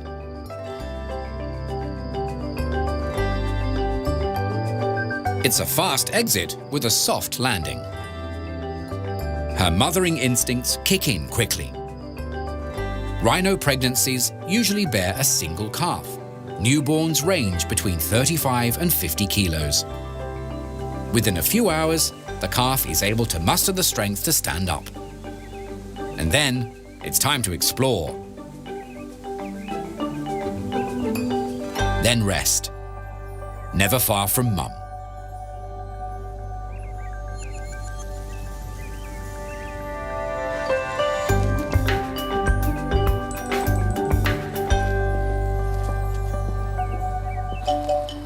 Time for this calf to stretch its legs in the wider world.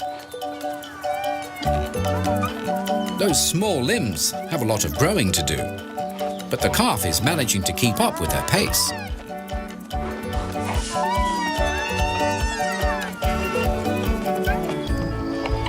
Rhino calves fuel their growing bodies on mother's milk. Female rhinos produce a watery mixture that is low in fat, but high in carbohydrates. This calf is a messy eater.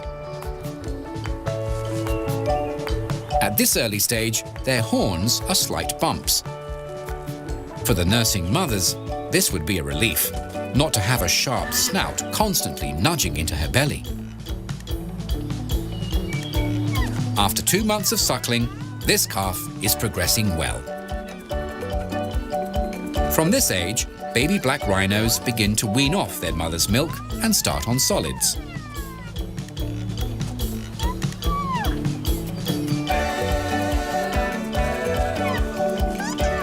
The calf seems to be sizing its nub of a horn against her impressive pair. It's a persistent thing. She patiently endures her baby's playful nudges. Mother rhinos make excellent jungle gyms for small legs to work on their climbing skills. Finally, she relents. Despite being obviously outmatched, the calf is eager for a play fight. After their duel, it's time for a well-earned browse. Then, a rematch. Another zoo-born youngster is just as playful. At 4 weeks, this little Indian rhino is a bundle of energy, especially precious with Indian rhinos being classed as endangered. On a diet of milk and greens, this baby rhino is off to a strong start.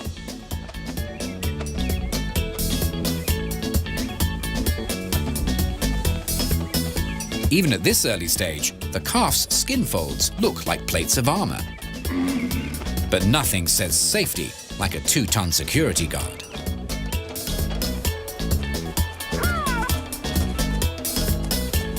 Like most babies, rhino calves stick close to their mothers. She alone teaches them the ways of the world.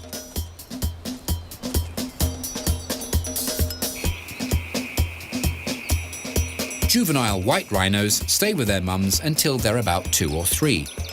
By this age, they're ready to find their own territory, and their mother is ready to breed again. Young females can start raising their first calf when they're 6 to 7 years of age. It takes bulls twice as long to start mating. Depending on the species, from start to finish, rhinos can enjoy lifespans that stretch from 35 to 50 years.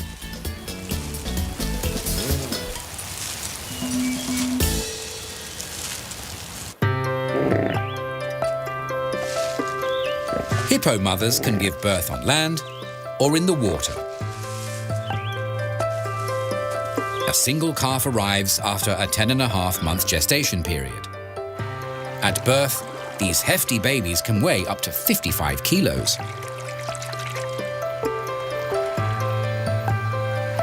If calves get hungry in the water, they're able to nurse, sealing their ears and nostrils shut while suckling.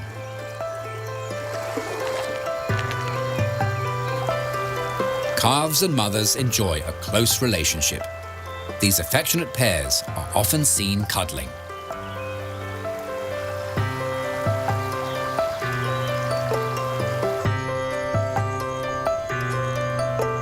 Young hippos are weaned off their mother's milk by 18 months of age, but don't become fully independent until they're 6 or 7.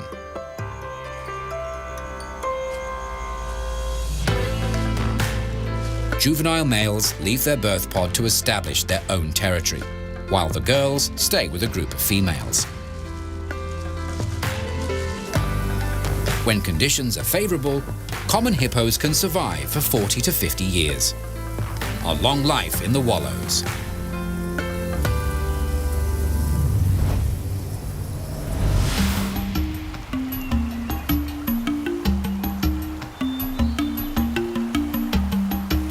As large herbivores, hippos and rhinos spend much of their time foraging.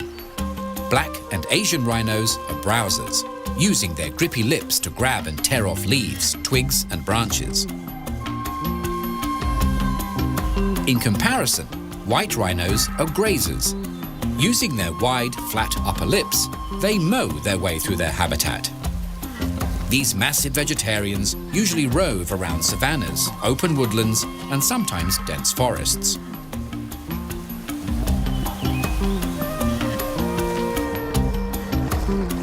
During the wet season, white rhinos have smaller home ranges as things are lush. In general, males roam further, searching for good graze and potential mates.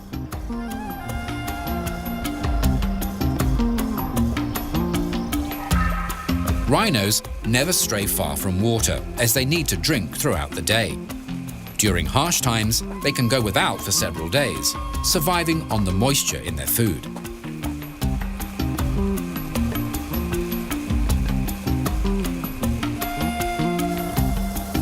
Like white rhinos, common hippos are also grazers. But the way they harvest their greens is different. A hippo's incisors and tusks are made for combat, not dining. Instead, their lips snip off vegetation, which is then ground into a pulp by flat molars. Reeds, grasses, and shoots are favorite menu items. Their large, multi-chambered stomachs slowly ferment carbohydrates. Hippos can have up to 2 days' worth of plant matter brewing inside them. Compared to other grass eaters, hippos have extremely lengthy intestines. Their slow rate of digestion allows their bodies to extract as much nutritional value from their food as possible. Hippos can also store food in their large stomachs. They can live off the contents for up to 3 weeks if needed. When times are tough, these plant eaters occasionally resort to dining on carrion to sustain themselves. Hippos usually leave the water late in the day to start their evening graze, spending 4 to 5 hours wandering alone along established pathways, munching as they go. A mature adult can consume about 40 kilos on a daily basis. From the outside, all water sources might look the same, but when it comes to finding an aquatic home, hippos are fussy. While they like shallow rivers, lakes, and swamps, the water needs to be deep enough for them to completely submerge, about 2 meters.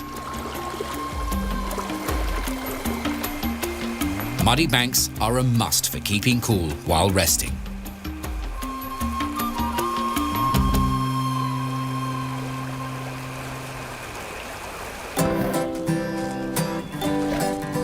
All of these mega herbivores play important roles in their environments. For example, the grazing habits of white rhinos have a twofold effect. Firstly, it increases grass biodiversity. A study has shown areas with rhinos in residence have 20 times more grazing patches available than areas without. Secondly, their constant nibbling lowers a region's fuel load. Wildfires can't burn on short grass stumps. These natural gardeners also help out their smaller neighbors by mowing out paths and making dense areas more accessible.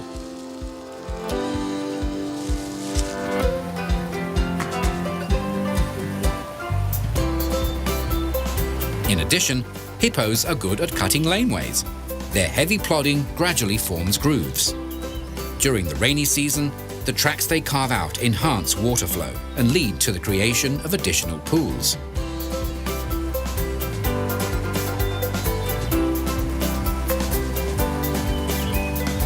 In times of drought, these small ponds can be a refuge for fish and a vital source of drinking water.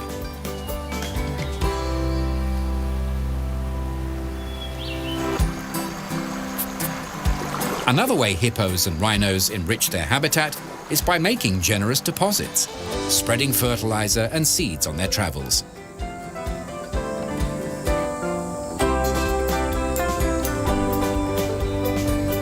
Like all living things, they are part of the food chain. Due to their formidable size, adults have no predators and usually only become a food source when they pass on. Calves are well protected, but occasionally fall prey.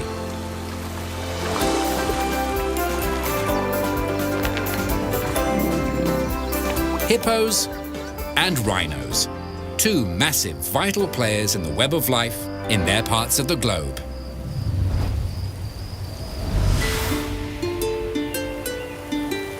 It would be difficult for either of these grand beasts to go unnoticed.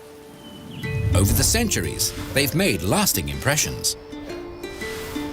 In the Sedilo Hills in Botswana, southern Africa, there are thousands of ancient rock paintings created by ancestors of Bushmen. This is from Rhino Cave, thought to date back to the Stone Age. This entire prehistoric art gallery is now a World Heritage Site.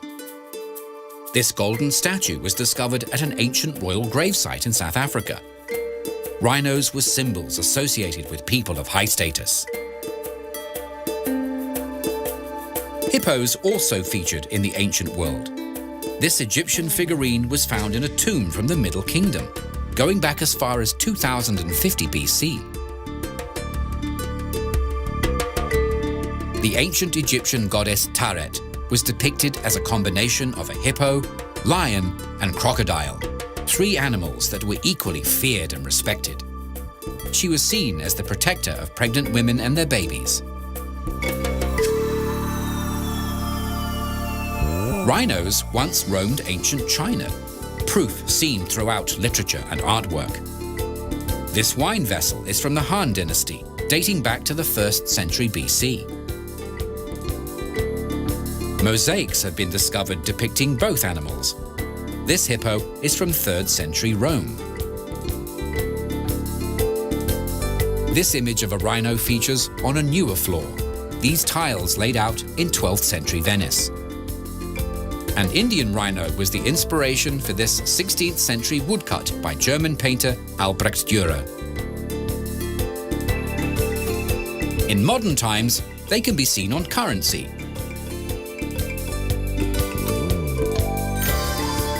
And as bright stars in spectacular light shows.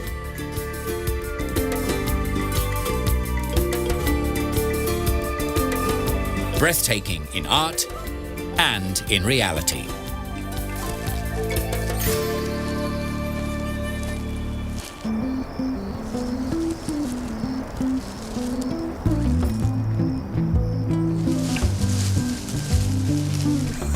Despite the affection felt for these animals, hippos and rhinos are in trouble in the wild. Rhinos have been targeted for centuries due to the supposed and unproven medicinal powers of their horns. Poaching, habitat loss, and military action have caused drastic declines in rhinoceros populations.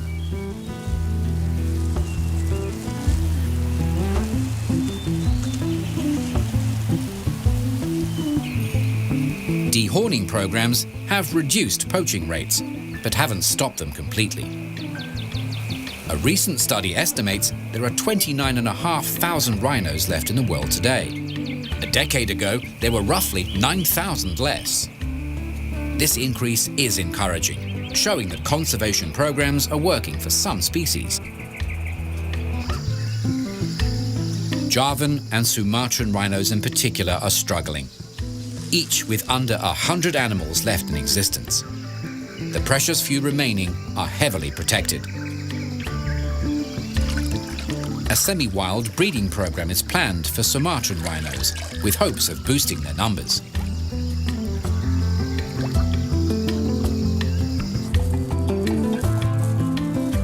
Indian, black, and southern white rhinos have all managed to bounce back from the brink of extinction.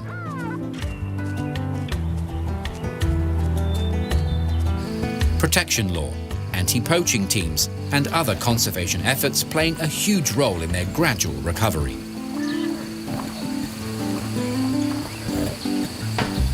Sadly, the plight of northern white rhinos in war-torn regions went unchecked, and recovery efforts were impossible for this subspecies.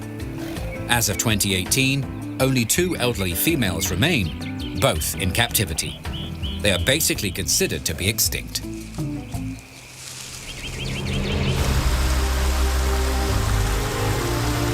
As for pygmy hippos, they are naturally rare, but habitat loss, pollution, and hunting has caused them to be classified as endangered. Experts believing there are less than 3,000 left in the wild. Luckily, they breed well in captivity. Insurance populations in zoos will ensure their ongoing presence, but their wild cousins need stronger conservation measures.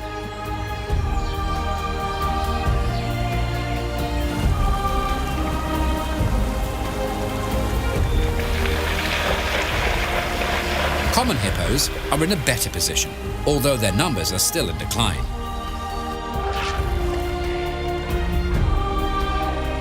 Their ivory tusks are prized, as is their meat. Classified as vulnerable, estimates have up to 150,000 wild hippos left. As hippos rely on bodies of fresh water, drought conditions also pose problems for them. Better conservation of their habitat and stronger protection laws would greatly improve the future of the common hippo. Hippos and rhinos, some of the largest animals left roaming the planet. With our help,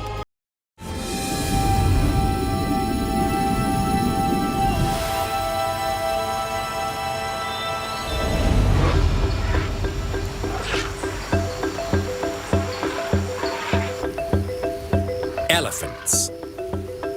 Elephants are the largest land animals found on Earth. An impressive fact, especially as there are roughly 6.5 million terrestrial species smaller than them. Found in Africa and Asia, their towering presence is one of many striking attributes. Massive ears, sturdy legs, impressive tusks, and their famous trunk, a multi-purpose tool that can shift heavy objects, draw water, and affectionately greet family and friends. Sharing, caring creatures, the entire herd helps to raise any new additions, teaching these giant babies or calves the ways of the elephant world.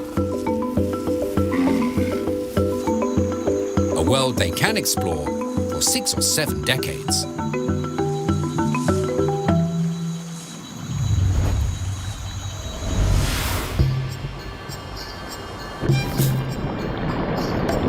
In the oceans and on land, mammals hold the record for the largest animals in existence. Being a vertebrate means an elephant's body can reach its massive proportions because it has a sturdy internal support. Backbones are one of many traits mammals share. The presence of hair or fur is another, as well as their ability to feed their young with mother's milk. Mammals are a diverse class. While they are huge animals, the elephant family is small.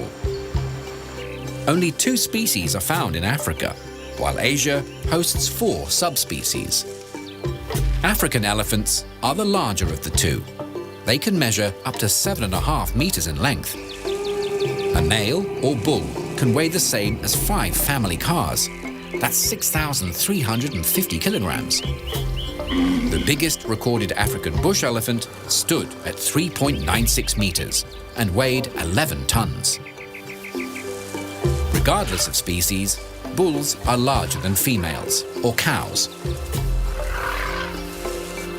What sets elephants apart from the rest of the class are their trunks and tusks, which are partly responsible for their family name. The Greek word elephos means ivory or elephant. Ivory is a type of dentin, hard, dense, bony tissue under the enamel layer of a tooth, which is what tusks are, extra long incisors. On an African elephant, the average set can be 2.4 meters in length.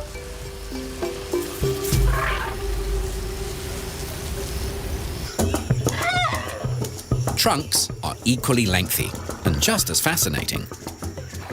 Also known as a proboscis, it's actually a fusion of the upper lip and the nose. The nostrils run down the center of the trunk.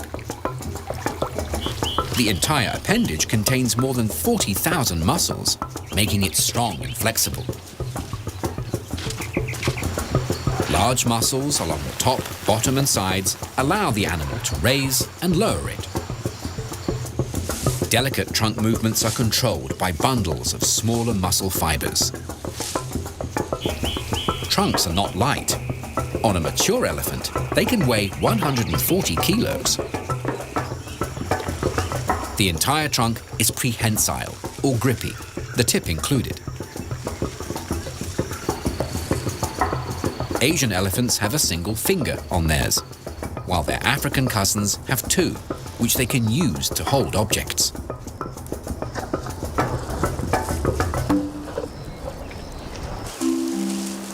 A bulky body needs a solid base. To do the job, the bones in an elephant's legs are kept in a line, creating sturdy posts. Their broad feet match the proportions of their legs, similar in width to the rim of a basketball hoop. Interestingly, researchers have noted that elephants walk on their toes.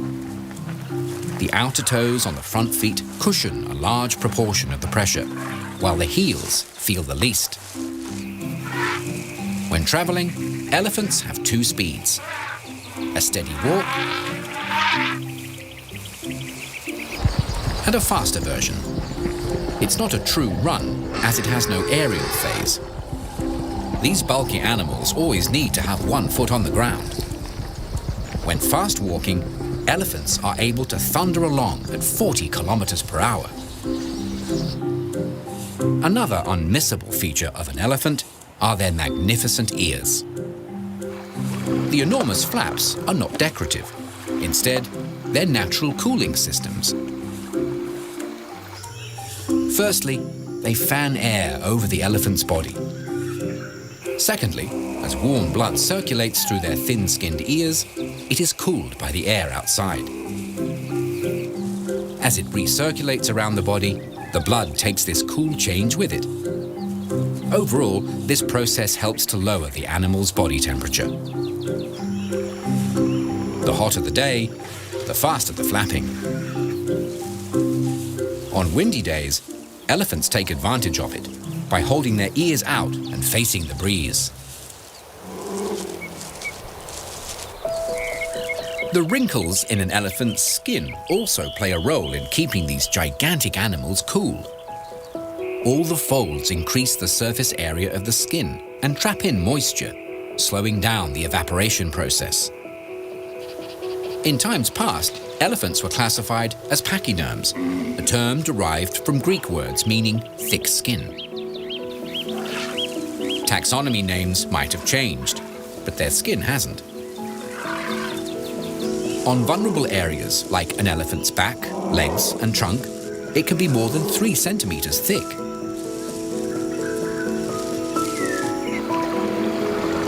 Conversely, around the eyes, ears and mouth, plus chest, shoulders and belly, the skin is paper thin.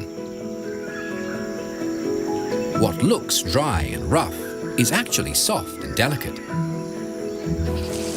Packed with nerve endings, their skin is extremely sensitive.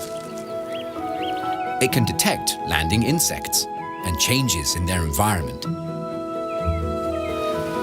When they do encounter colder conditions, elephants can handle it due to the combination of their thick skin and a thin layer of fat below.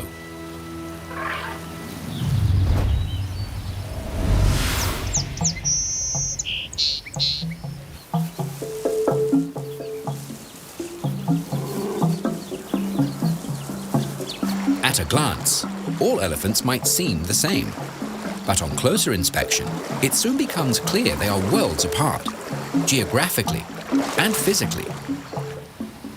Their ears are like natural signposts. African elephants have large flaps with a striking resemblance to the African continent. The bush or savanna elephant inhabits sub-Saharan Africa, while forest elephants are found in central and western regions of the continent. Bush elephants have lighter skin and have tusks that curve outwards. On a darker-skinned forest elephant, the tusks face down. The ears on an Asian elephant also look like part of their home range. Their smaller flaps are thought to be shaped like India. Pockets of Asian elephants can be found in southern, eastern, and Southeast Asia. Of the 4 subspecies, the Sri Lankan elephant is the biggest, while Indian elephants have the largest range. Sumatran elephants are 3rd in size. Short trunks, round faces, and long tails are distinguishing features of the subspecies from Borneo. The Borneo pygmy elephant is between 10 to 30% smaller than the rest of their family.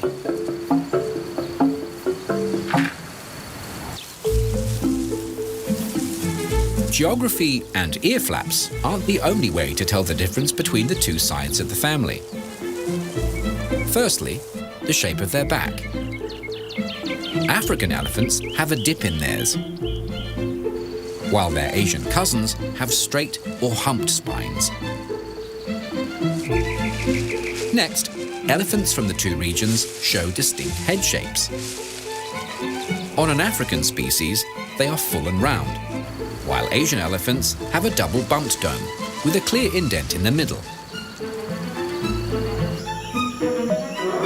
Species from this region also have long, pointy lower lips and smoother skin.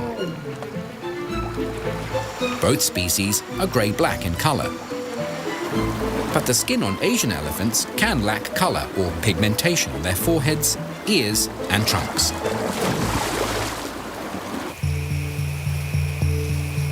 The presence of tusks also helps to identify an elephant's origin. In Africa, both male and female elephants have tusks. In Asia, tusks are only seen on bulls, and not all males develop them. As for the females, approximately 50% of them grow tushes, which are like mini tusks. Tushes barely extend beyond the top lip, 5 centimeters at most, and can be seen best when the mouth is open.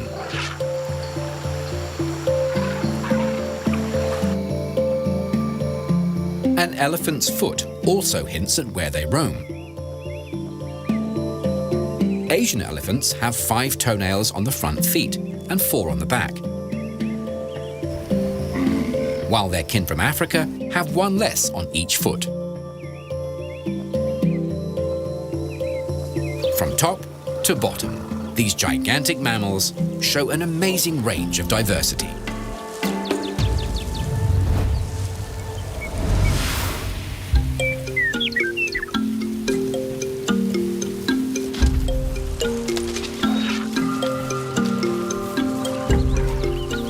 Having roamed the planet for millions of years, elephants have had plenty of time to hone their survival skills and make adaptations to ensure their ongoing success. Their mammoth proportions alone are an effective adaptation against predators.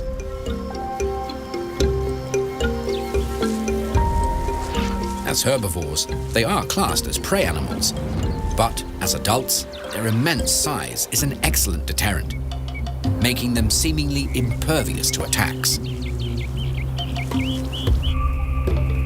Calves are vulnerable, but the herd has them covered. Should any threats venture close by, the family encircles the youngsters, protecting them from harm.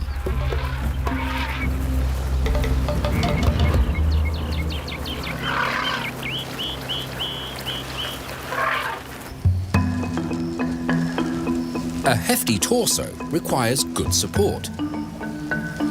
Their limbs achieve this by being positioned almost vertically under their body, like table legs. Thanks to this clever design, elephants can sleep standing up, with no risk of their legs buckling under their weight. When walking, their feet have thick, fatty pads that act like shock absorbers, cushioning every step.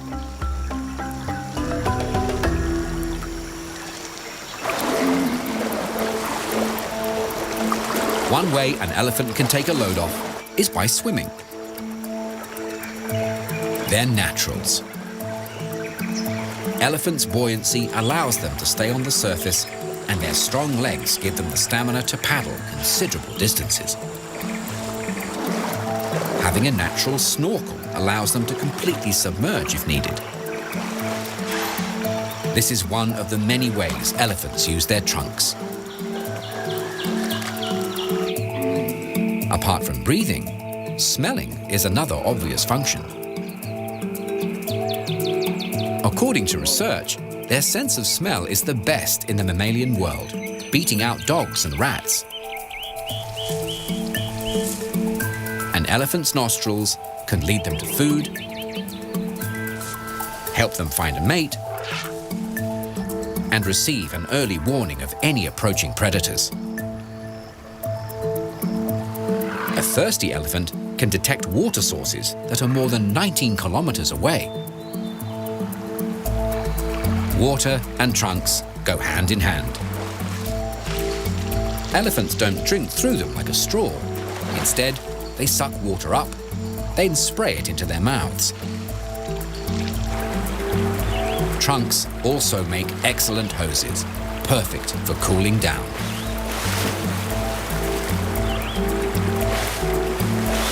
On average, they can hold 4 liters. When they're not squirting water, trunks are often slinging dust or mud. This layer of muck not only cools elephants down, it keeps their skin moisturized, insect-free, and protected from the sun. Trunks make excellent grabbing tools. They can reach out and latch on to interesting objects and food. These long, muscular tubes have the strength to push down trees and lift substantial weights. Communication is another important job carried out by the trunk. These messages can be subtle, non-verbal expressions through to loud trumpeting. Trunks are also a means of self-defense, along with their other natural weapons, tusks.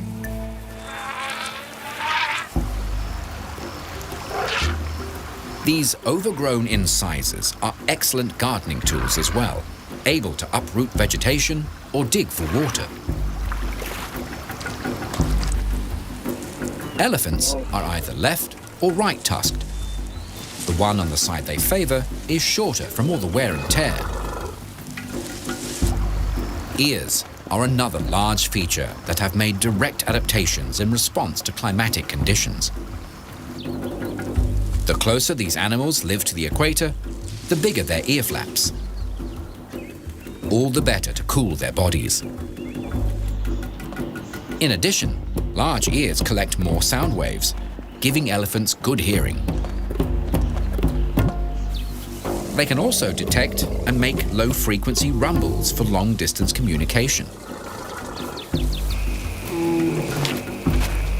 Elephants frequently stomp out messages or warnings. Big ear bones and nerve endings in their trunk and feet help elephants hear these calls from 10 kilometers away. When threatened, many animals will puff themselves up to make themselves appear bigger. Elephants do this with their ears. Holding them out wide, it's an imposing sight. A beast not to be messed with.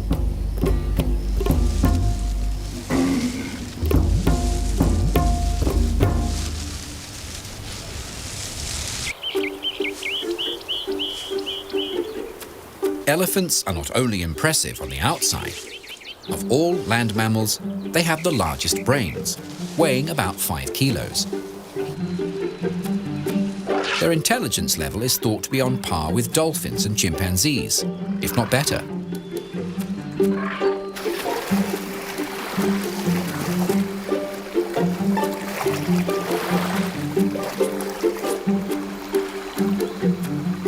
Their large temporal lobes are responsible for their excellent long-term memories, an ability that helps matriarchs to remember useful locations like watering holes and allows them to lead their herd back to these refreshing places.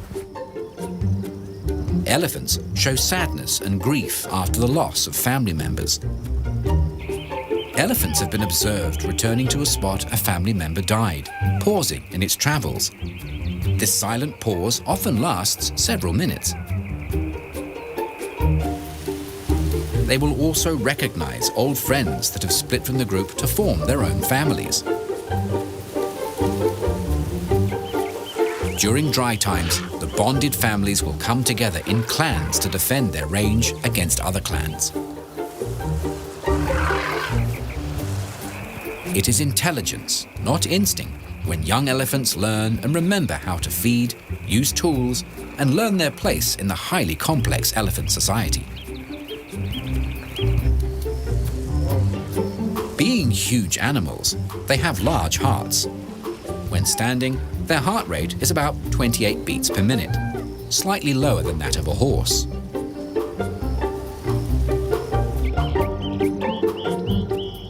Elephants may not have the best vision, but they do have amazing eyelashes.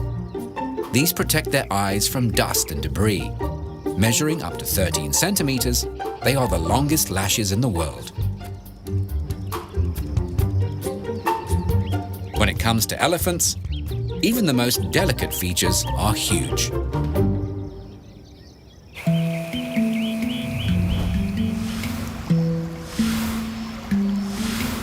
With their rugged good looks, elephants look timeless, because they are. These gigantic mammals have been strolling the planet for a few million years. Nothing in comparison to their much smaller ancestors that date back 55 to 60 million years. Found in Africa, these primitive beasts are thought to have weighed the same as a domestic cat.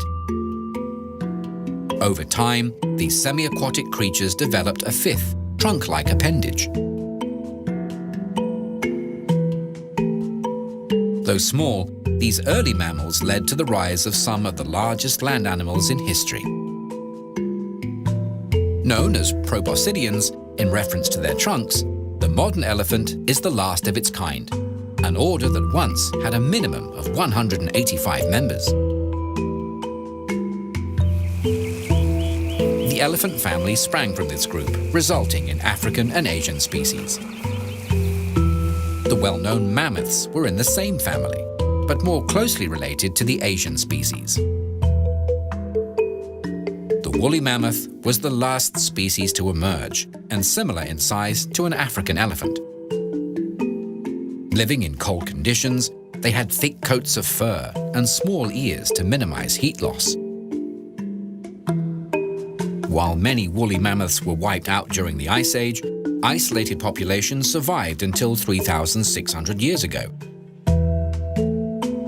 a time when the ancient Egyptians were busy building the pyramids.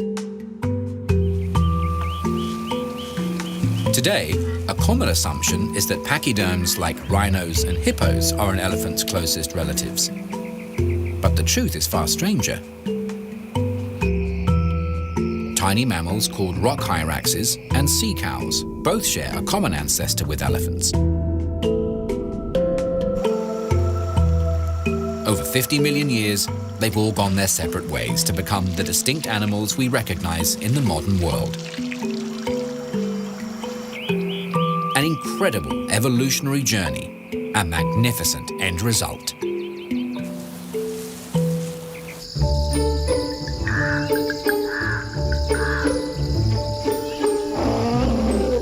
Watching them interact, it's obvious from their behavior that elephants are social creatures. The core of this social structure is the family unit made up of related cows, such as the matriarch, usually the eldest female, and her daughters and their calves, plus other juveniles. This unit can have up to 25 members. From the matriarch down, there is a strong social order. The older the cow, the higher her status.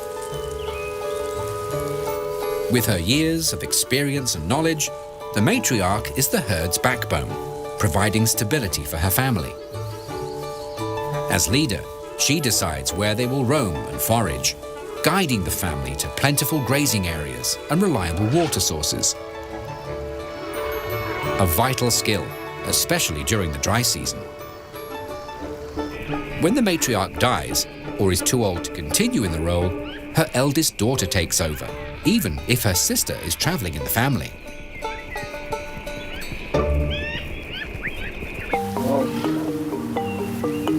Elephants are nomadic animals. Males leave their birth or natal unit when they're teens. As adults, bulls tend to go it alone. When they do come together in what are known as bachelor pods, every male has a ranking. The oldest and strongest are the leaders, the best at protecting the herd. Bulls usually roam between family units, always searching for potential mates. Wandering like this, they can father multiple calves in a single season.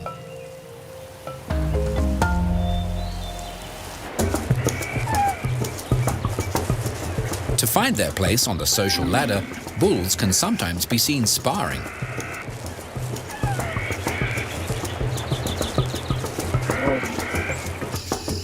Their level of dominance increases along with their size and strength.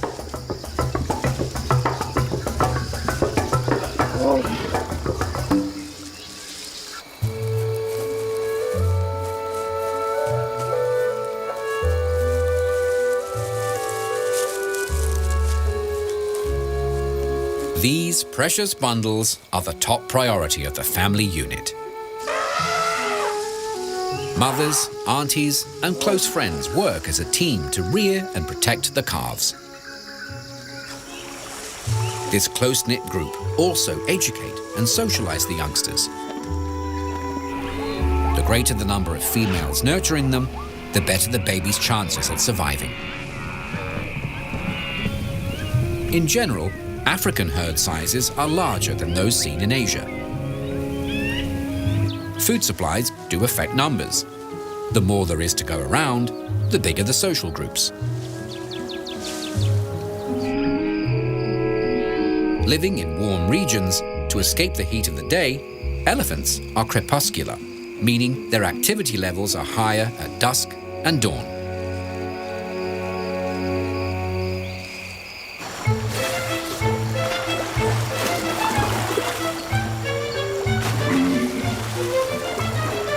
Another common behavior that helps them keep their cool is bathing.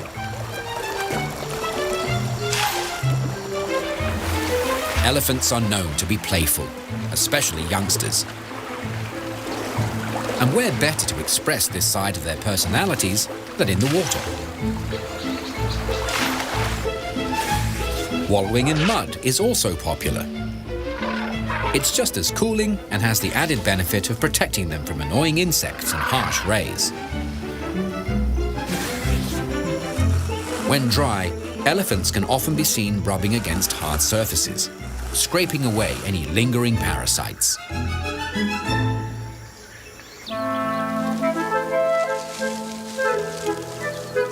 Having such large bodies means elephants have big appetites. They can spend up to 3/4 of their day searching for food.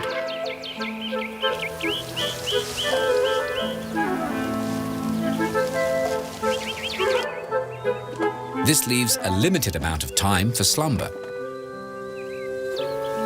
On average, they sleep for 4 hours, on their feet, or lying on their sides. At rest, or play, they're enthralling.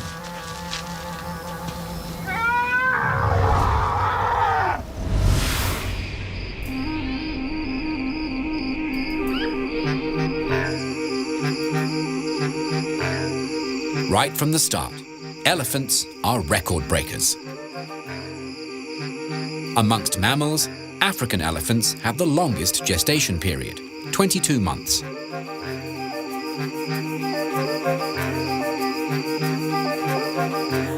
Their Asian cousins have slightly shorter pregnancies. Surrounded by family, mothers give birth to a single calf. Twins are extremely rare. Delivery is a short process, and within their first hour, the baby is testing out its wobbly legs and having a drink of milk.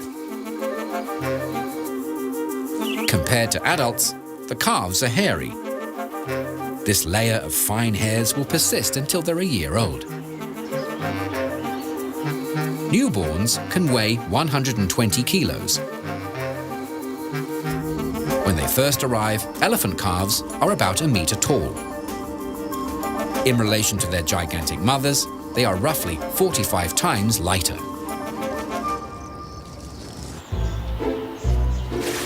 From birth, a newborn calf is unsteady on its feet. It relies on its mother for support. Calves have poor eyesight at first and connect through touch, smell, and hearing. On their rich diet of mother's milk, they steadily put on weight, approximately 14 kilos a week. By the time they're 4 months old, calves begin to taste test plant material. They will, however, continue to nurse until they're 3 or 4 years of age. If a calf is going to develop tusks, they are born with a starter set. These short knobs are like milk teeth. They fall out after their first birthday. Permanent tusks become obvious a couple of years later, when they grow out beyond the lip line, and they will continue to grow throughout the animal's life. As already noted, calves have plenty of adult attention.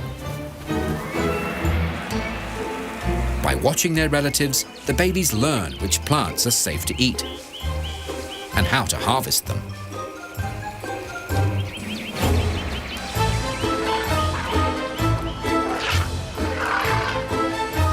When traveling, the herd alters its pace to suit the smallest legs in the family.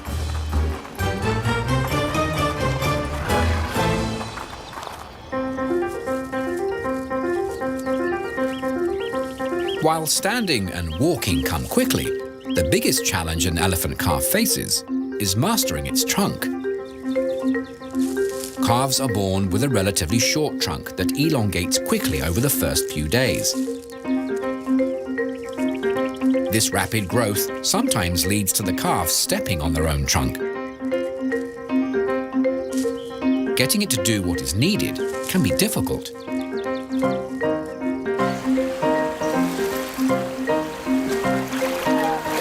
drinking can prove tough. Many calves simply kneel down to take a sip until they learn how to siphon water like the adults.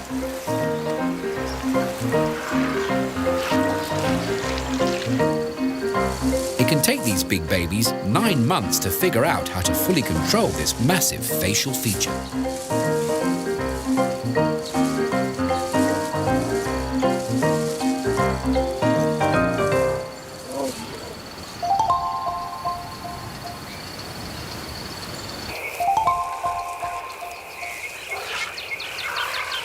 Childhood is over for a calf when they're weaned off their mother's milk. This can take 5 to 10 years.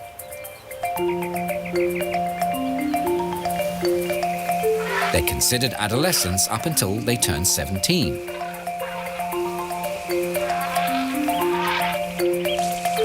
By this age, they're sexually mature, but they do not stop breeding. It's during this stage that young males head out and take up with other bachelors.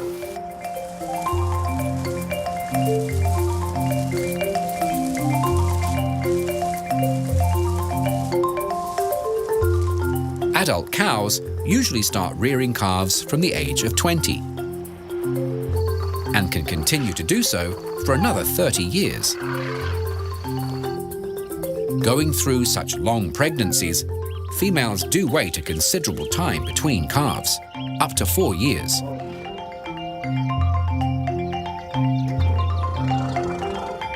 Over the course of their life, the average mother will have 4 calves.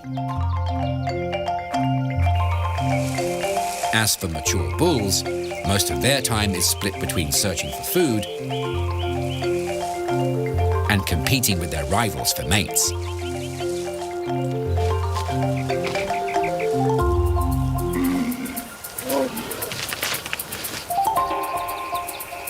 On average, elephants have lengthy life expectancies. 60, even 70 years is not uncommon.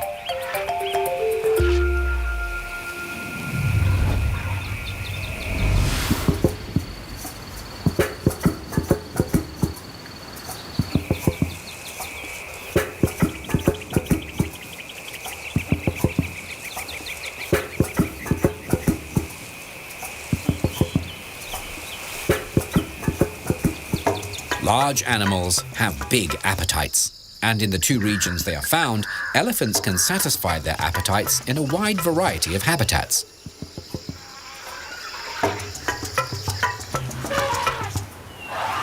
In Africa, the savannah is only one place these massive creatures forage for meals. Dense forests, woodlands, and dry desert regions can all be scouted for food. During their travels, they can visit anywhere from beaches to mountain ranges and can handle tropical conditions in the north through to temperate climates in the south. Their cousins in Asia are just as widespread. All manner of forests, plus grasslands and shrubby regions provide them with suitable food and shelter.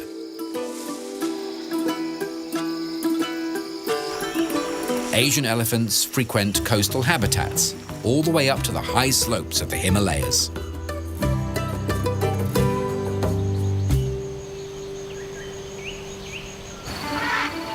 Living in more open environments, African bush elephants tend to have larger home ranges, 11,000 square kilometers.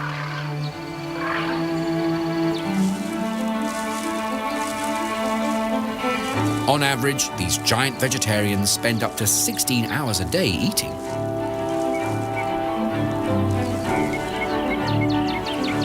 Consuming between 75 and 150 kilos of food. That's the equivalent of 4 or 5 bales of hay. They need to eat this much because their digestive systems aren't that effective. Only 40% of what they consume actually gets absorbed into their bodies. Bush elephants are classed as grazers and browsers. Anything from grasses through to medium-sized trees are on their menu. Their smaller forest-dwelling kin are browsers and frugivores, which means they enjoy fruit in addition to seeds, leaves, bark, and branches. In forests, elephants create clearings by trampling. This encourages alternative plant growth, providing a different habitat within the trees. The clearings allow more light to reach the forest floor, giving lower-lying plants less competition and a chance to grow. This then promotes biodiversity, providing new niches for organisms to inhabit. What Asian elephants eat depends on the time of year. During the dry season, they browse on shrubs and trees. And once the rains come, they switch to grazing.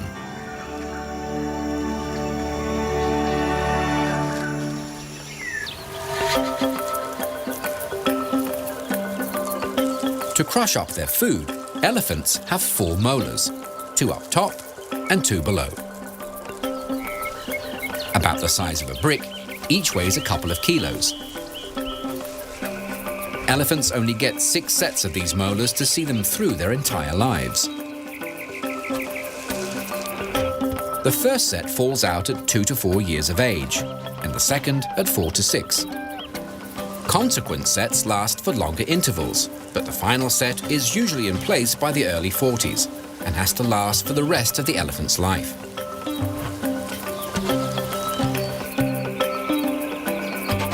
Trunks are handy harvesting tools. The tips can delicately pluck leaves or fruit. Or the whole appendage can be used to shake an entire tree. Tusks can tear into a trunk, exposing bark. Boab trees are popular targets. Their fleshy, moisture-rich trunks holding thousands of liters of water.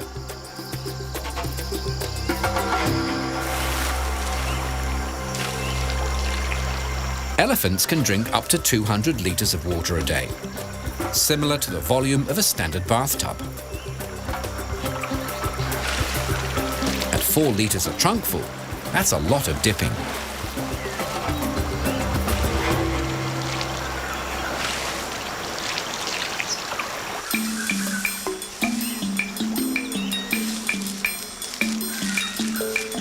Although an elephant's intestines measure about 35 meters, as mentioned, its gut doesn't function well.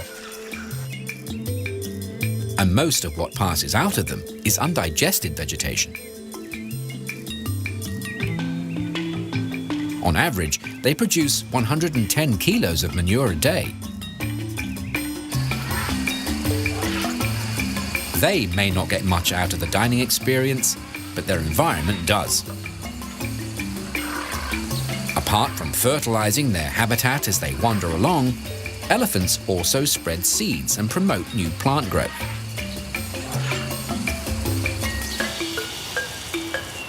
One study calculated these lumbering seed banks can transport and deposit seeds more than 60 kilometers away from their original source.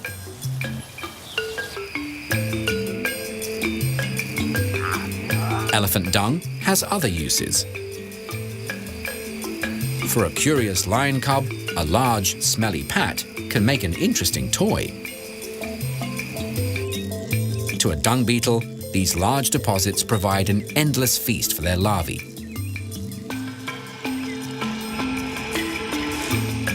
In turn, the larvae are an important food supply for birds and other animals.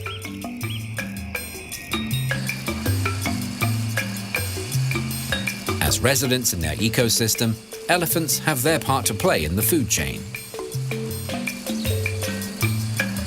These giants do eventually pass on, and when they do, scavengers dispose of their massive carcasses. A gruesome but vital process. In return for plentiful food supplies, nature's janitors keep the environment clean and sanitary.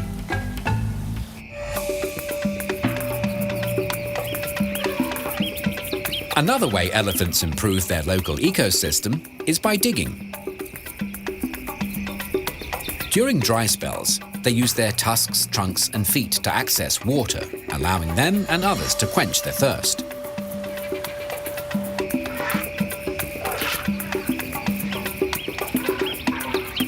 Elephants also dig for salt and minerals to supplement their diet. The holes they leave behind expose the same nutrients for smaller animals.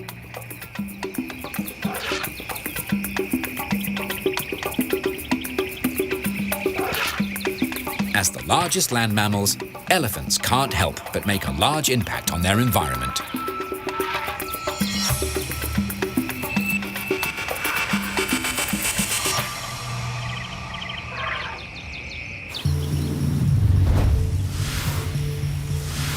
Africa and Asia might be their native lands, but elephants enjoy a global fan base, and have for centuries.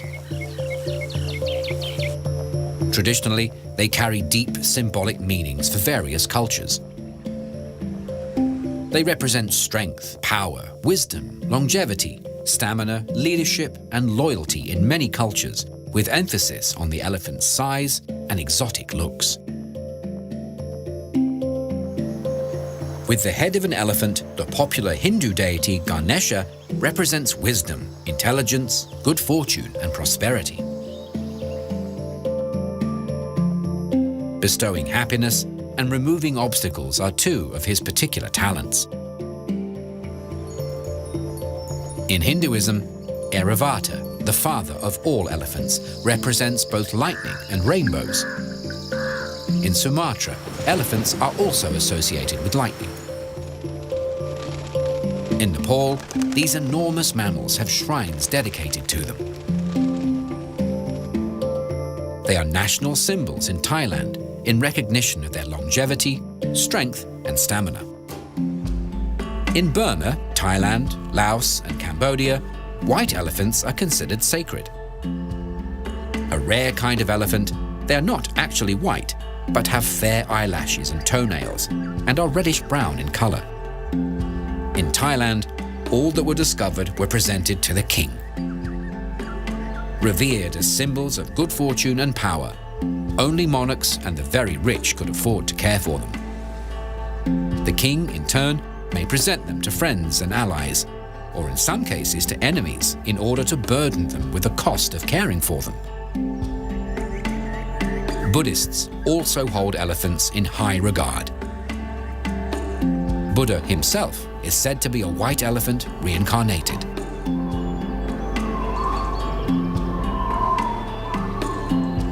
The city of Jaipur in northern India celebrates these regal creatures with an annual festival, adorning them with fine jewels and giving them colorful makeovers.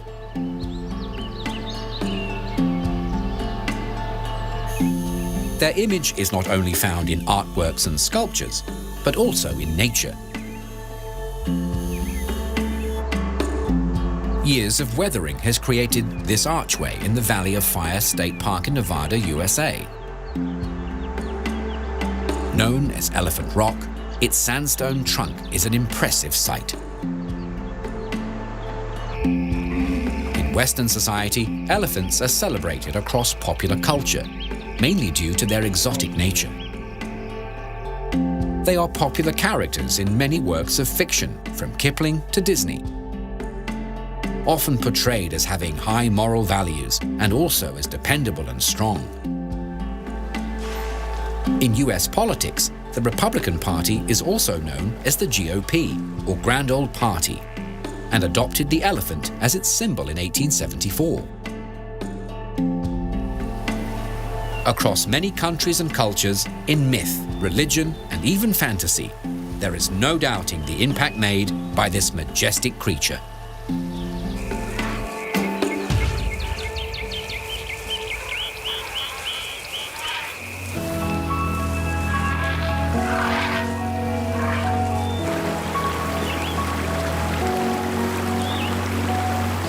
It's no secret that elephants are huge animals.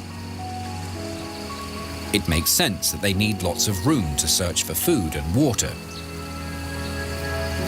and to find suitable mates.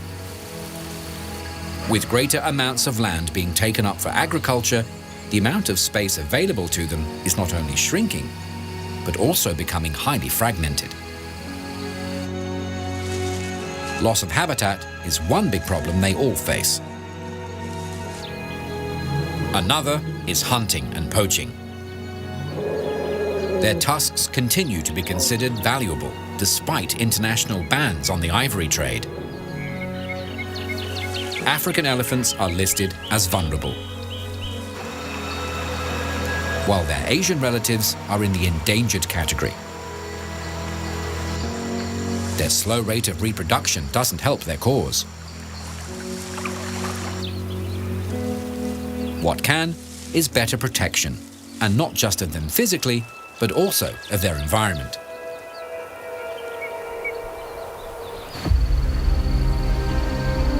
Conservation groups are doing what they can to slow down the loss of habitat.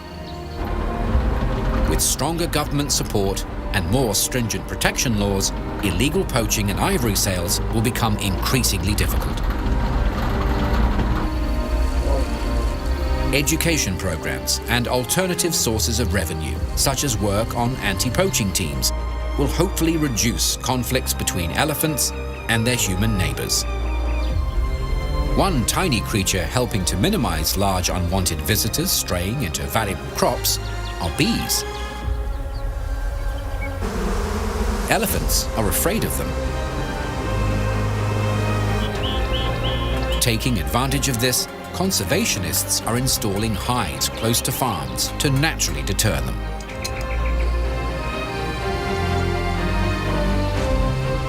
Elephants are tourism magnets. By protecting them and the lands they roam, all will benefit. Field research and monitoring will improve conservation programs. The better their needs are understood, the more constructive future preservation efforts will be. Zoos and captive breeding programs also have their place, yet again increasing public awareness and understanding. In their domains, elephants are key to the overall health and wealth of the environment. As the largest land animals on the planet, they deserve our respect, admiration, and protection.